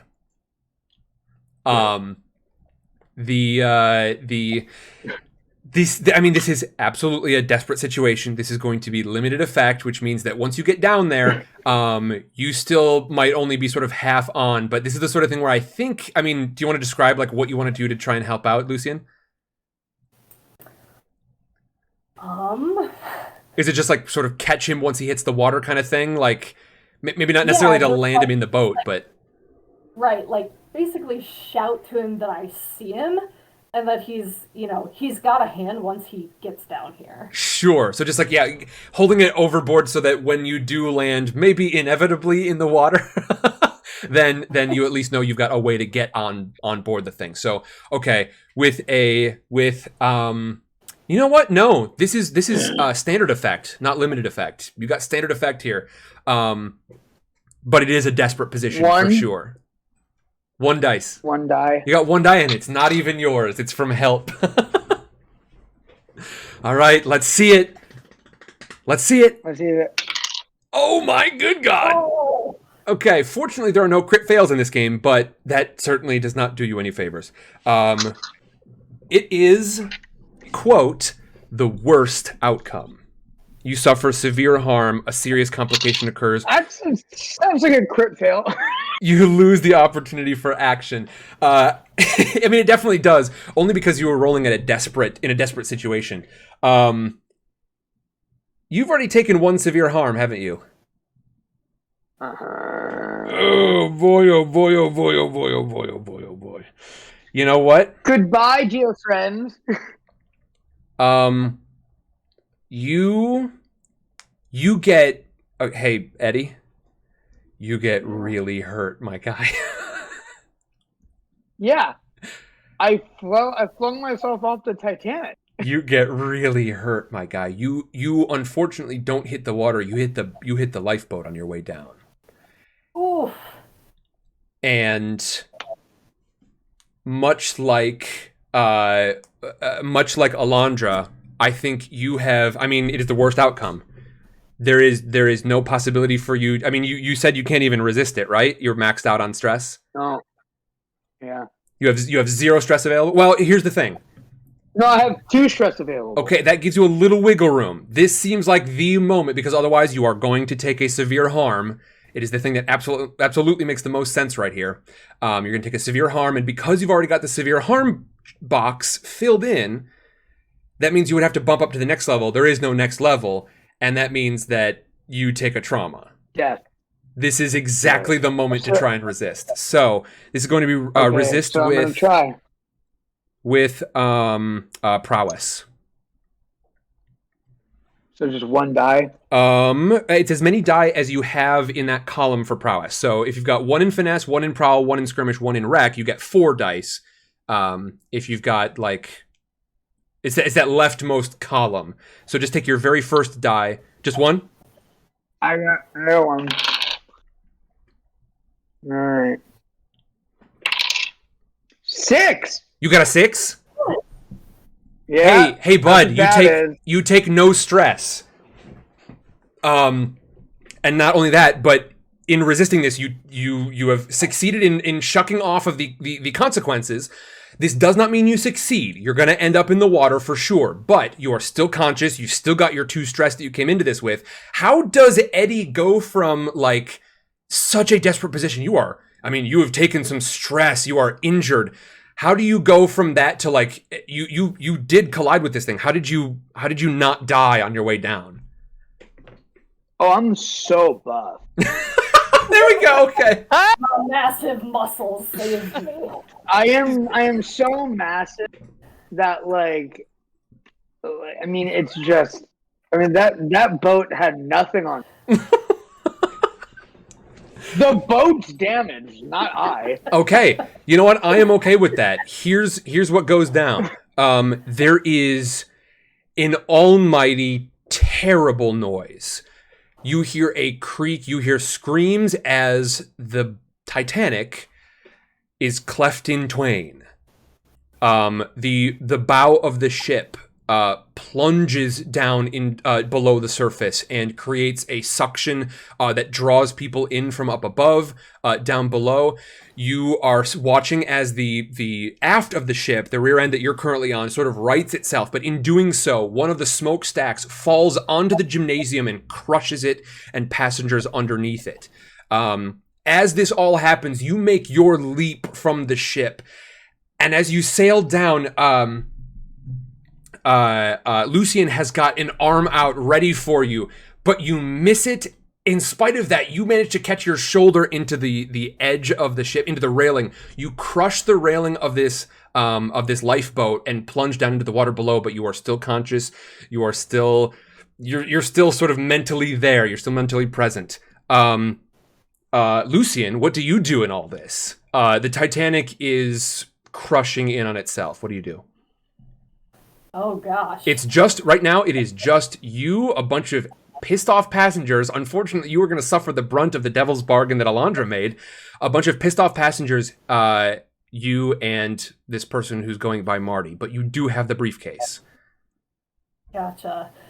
And is it a foregone conclusion with Eddie? Like he's just, like, can I pull Eddie up?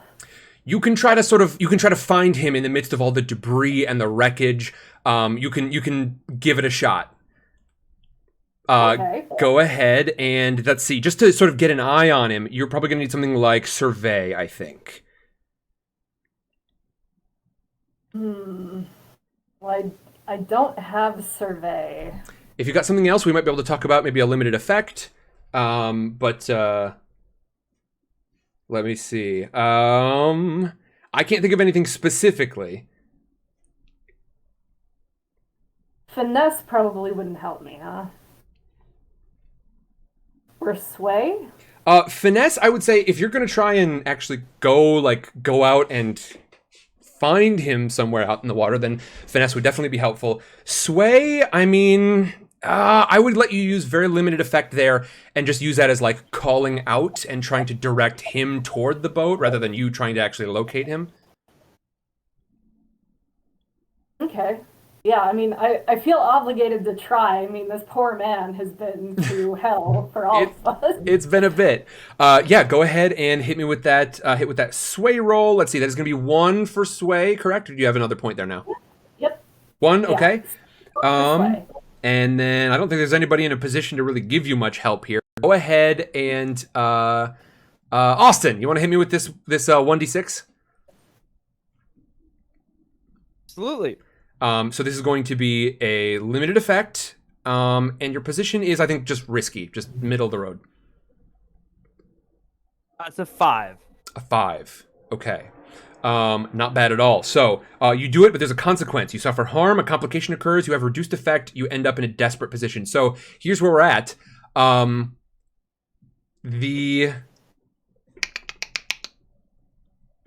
of all, do you want to resist this? Do you want to resist? So you managed to get Eddie's attention. So you've succeeded what you're trying to do, but now there's also going to be a complication. Do you want to try to resist that?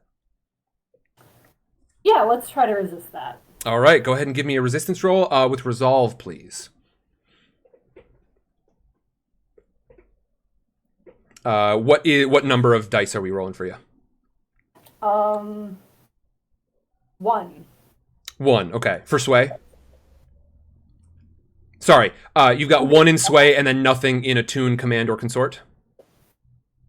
Oh no, it's 2 because I have attune and sway.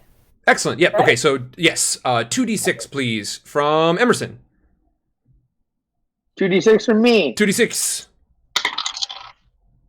A 5. A 5. Okay. In that case, you take 1 stress, and Eddie, you can hear from the lifeboat. You hear Lucian shouting to you, and you get a bit of your heading. And I think in that moment,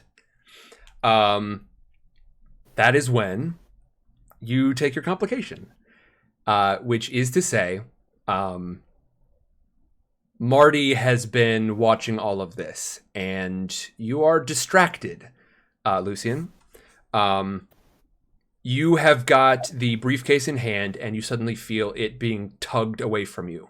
You pull on it, and you and Marty, this person going as Marty, get into a pretty desperate fight over it. Neither of you are getting any help. As a matter of fact, it seems like if anyone's going to get any help, it might be Marty, because you have made yourself a pretty antagonistic presence here aboard this lifeboat. It is the two of you in a desperate fight over it, and I'm going to give you a choice. Either you remain on the lifeboat and Marty gets control of the briefcase, or you keep control of the briefcase, but you end up in the water yourself. I'm gonna go in the water. I don't think Marty deserves that briefcase. I thought that might be the case. And with that, there is one final explosion as the aft of the Titanic is tilted almost 90 degrees up in the air, and it hangs there for a moment as you fall backward. You can see, if you look up, you see the sort of ass end of the Titanic just pointed straight up into the sky. There are dark, small shapes falling away from it. And then you see an explosion forcing debris and people up off of the ass end of the Titanic as the cargo bay filled with pressurized air explodes out the rear of it. and the aft of the Titanic starts to plunge into the waves. You yourself go under. And Eddie, you hear the splash. You see Lucian up in front of you someplace. And I think somewhere between you, you can feel that your fates are somehow protected.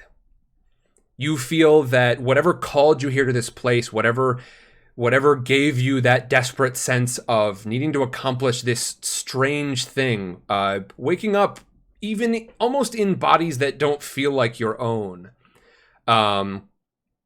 you have succeeded. You've got all the evidence required. It might take more doing to find yourself back with Marty in clutch, but you've got the evidence. You know what happened. You know why, roughly. And you've got the potential to discover more about it. But Alondra. Yes. You get the briefest glimpse.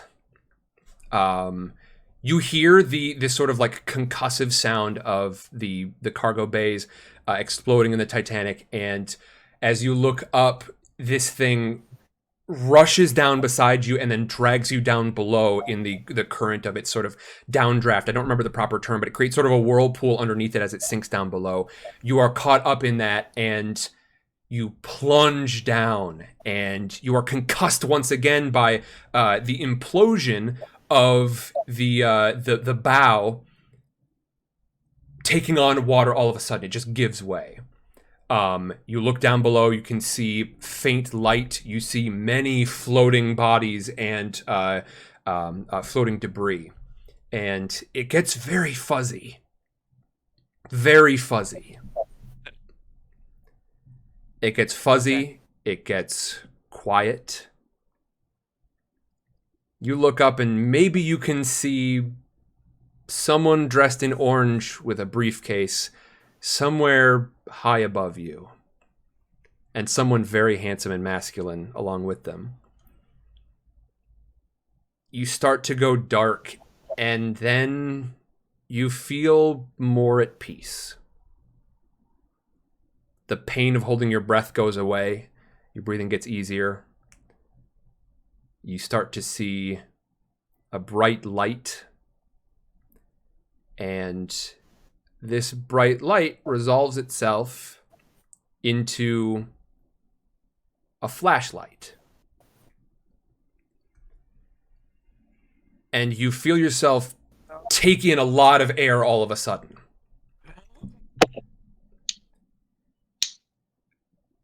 And it's air.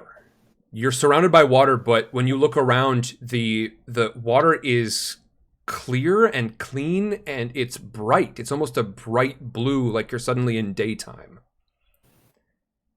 And I think as you take in this desperate breath, knowing it's going to be seawater, but finding that it isn't, your hands approach your throat, and you look down at your hands that can't make contact because there's something, they're big and like weirdly wrapped up in stuff. And you look down and you're wearing these enormous mittens, it seems like. Enormous big gloves. And you turn your head toward this flashlight, which starts to resolve away from just this overwhelming, piercing light. And you see that this flashlight is just one of many running lights along a piece of machinery like you have never seen before in your life. And the letters stenciled in black onto this white machinery, NASA. Okay. And you suddenly feel an overwhelming sense of purpose. You have to get up above and out of this pool. Okay, I put my mitten hands down and just start like trying to climb out of whatever pool I'm in. and start like I'm like swimming. I'm in a pool of water, right? You are indeed. And I just start like I kind of panic a little bit at first, but I'm still pretty calm because it's not too bad. It's not. It's very comfortable, as a matter of fact. And I just start swimming up towards the top. Like it takes me a little bit to like get oriented here. And I start swimming up. You emerge in a bright room from a round pool. You had to swim up almost 40 feet to get up here. And you look down and realize you weren't that far down in this pool.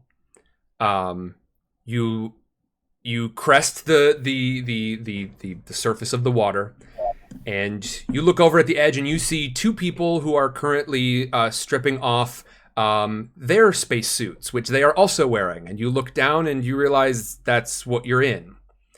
And the three of you make eye contact once again, and you feel yourselves intertwined with an inescapable fate. There is some Rubicon that must be crossed next, here in whatever time this might be. And that is the end of the session. Hey! All right. That is it. All right. Y'all, this has been Side Cannons, which I believe at our last meeting, I had not yet sort of given a name to the RPG wing of Sidecar Stories, but I'm really jamming on Side Cannons. So, Side Cannons, this has been a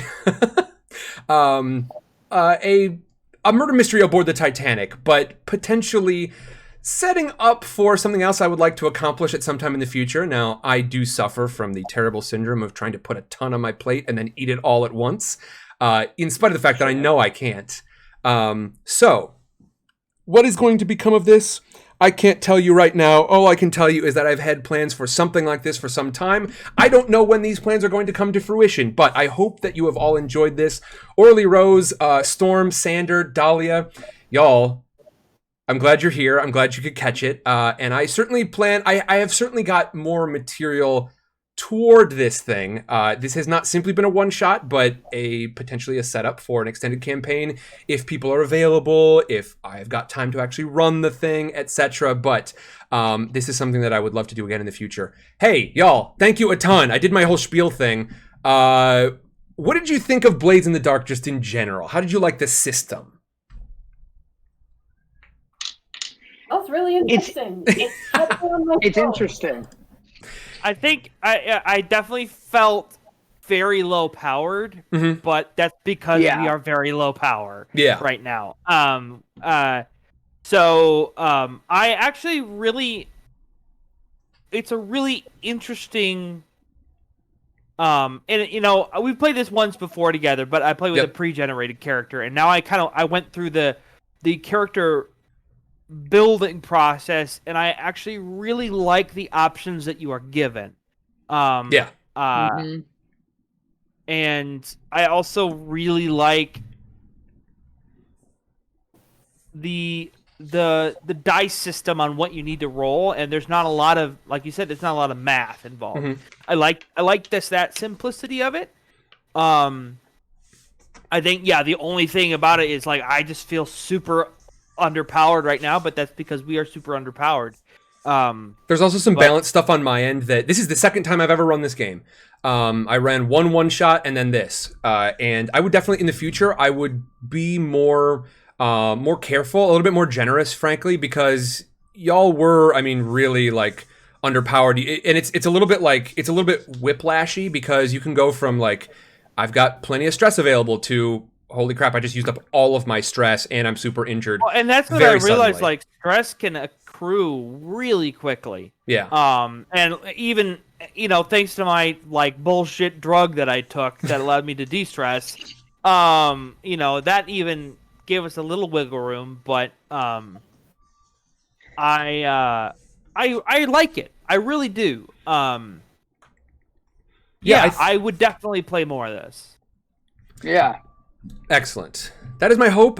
So what I'm going to let y'all go because I realize I ran you like precisely to the 4-hour mark, and I in the future, I want y'all to please remind me to take breaks because I get so completely one-tracked that it did not occur to me that, hey, probably should have taken a break until 3:45. It occurred to me 10 minutes ago, like, hey, probably should have taken a break here.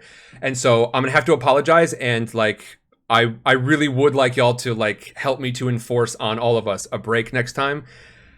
I'm really sorry. I know y'all are like, you're professionals, but I do feel like, I mean, 4 hours is a long time to just sit here and hit against it. I'm muted to go pee. That certainly works. Yeah. But no, I really appreciate y'all joining me today. I really appreciate especially that y'all have joined me with a, with like such a, it was like a very minimal sort of sense of preparation. I hope I was sufficiently casual about it to sort of make up for that.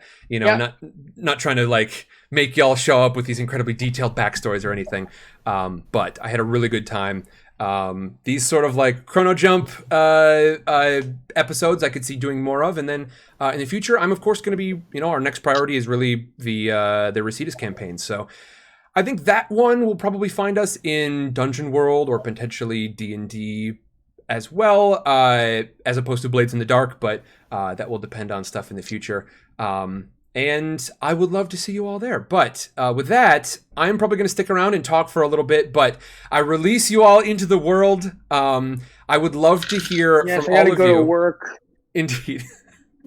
Indeed. I would love to hear from all of you where we can find you or where we can find the stuff that you want us to find.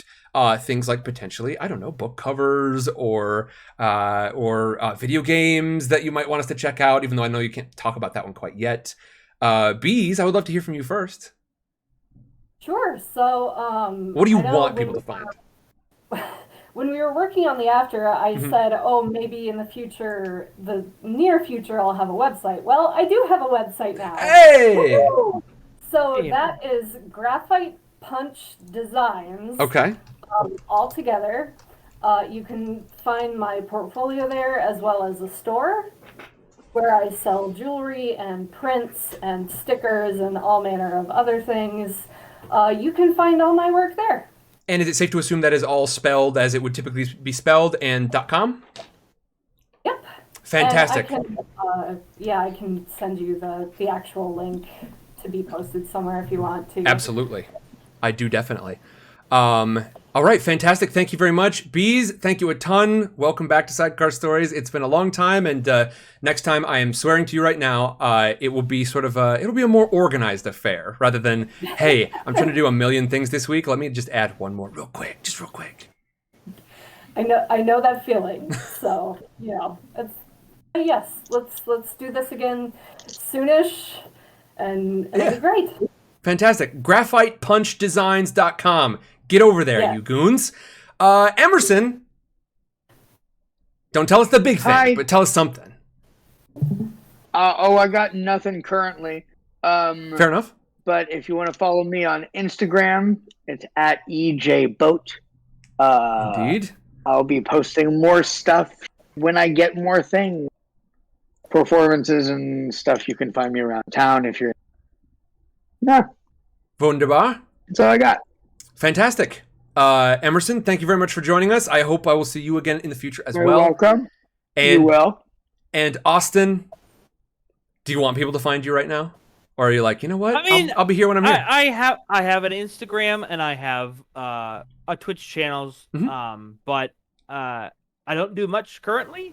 I am doing a lot of regular life work, but I'm doing really well. But you can find me at Mr. Halfbit on Twitch and Instagram. And you never know, I may throw up a stream every once in a while. Yeah. But what's up? And if you wanted to find Mr. Halfbit a little sooner than that, because I mean, what does the name Halfbit come from? It's a mixture of a couple of things. One of which is it is the mixture of the word hobbit and halfling. And if you want to continue. Well, y'all, as you may know, this is Book Fair. This is going to be a week of me streaming a whole bunch of stuff. And one of those things is going to be tomorrow at 4 p.m., the long awaited first episode of Lord of the Rings. we're going to be launching into that. I cannot guarantee you that I have got the space in my stream week to fully commit to the full series. Although I'm sure once we get to the patron votes for whether or not that is going to be our next stream, I have a suspicion it's going to be high up there. But I can tell you, we're going to get started on it. We're doing the first episode of that tomorrow, 4 p.m. Pacific time, and Mr. Halfbit is going to be making an appearance for that, and I really appreciate it. So if you want to find out who Mr. Halfbit is going to play, it's going to be a great scene between the two of us. I'm super excited. I'm very excited. Yeah, let's do it. All right, folks. I gotta let my performers go now because I've been a real bastard. I will see you all later. Hey, y'all, have a good one. I'll see ya. Feel free to stick around if you wish. Like I said, I'm going to be here for another, 15 minutes or so. But y'all have a good one. I need you to have the option to leave if you want to. I've been holding you hostage. I hope you have a great day. If it weren't for work, I would stay. Indeed. You guys. Yep, I'm going to peace out too. Have a good one, y'all. I will see you all later. All right. Bye-bye. All right, folks. That was a heck of a time. That was a heck of a time. Now, why? Now, here's the thing. Now, why? Now, why would I look like this is the question. Where's my face? Oh, that's right. I gotta disengage over on Twitch first. Am I gonna be able to do that? I don't know if I am. I tell you what. I'm assuming you can hear me okay. We're gonna move this after party over to Discord. I will be talking to y'all over there because right now it's a battle between my two webcams and the different programs. So I will be moving over there for a quick 10-minute recap chat because I definitely want to talk to y'all. It's been a long session and I know it's not a lot of super interactive session there, but I definitely want to talk to y'all. So let's go hang out in Discord. Storm, I do not mind at all if you join the Discord. So come over and hang on out. So you can use the links here that will take you to the link tree, and that will tell you how to head over and jump into the Discord. Everyone, I will see you later here on Twitch. I'm gonna head over into Discord. Bye-bye.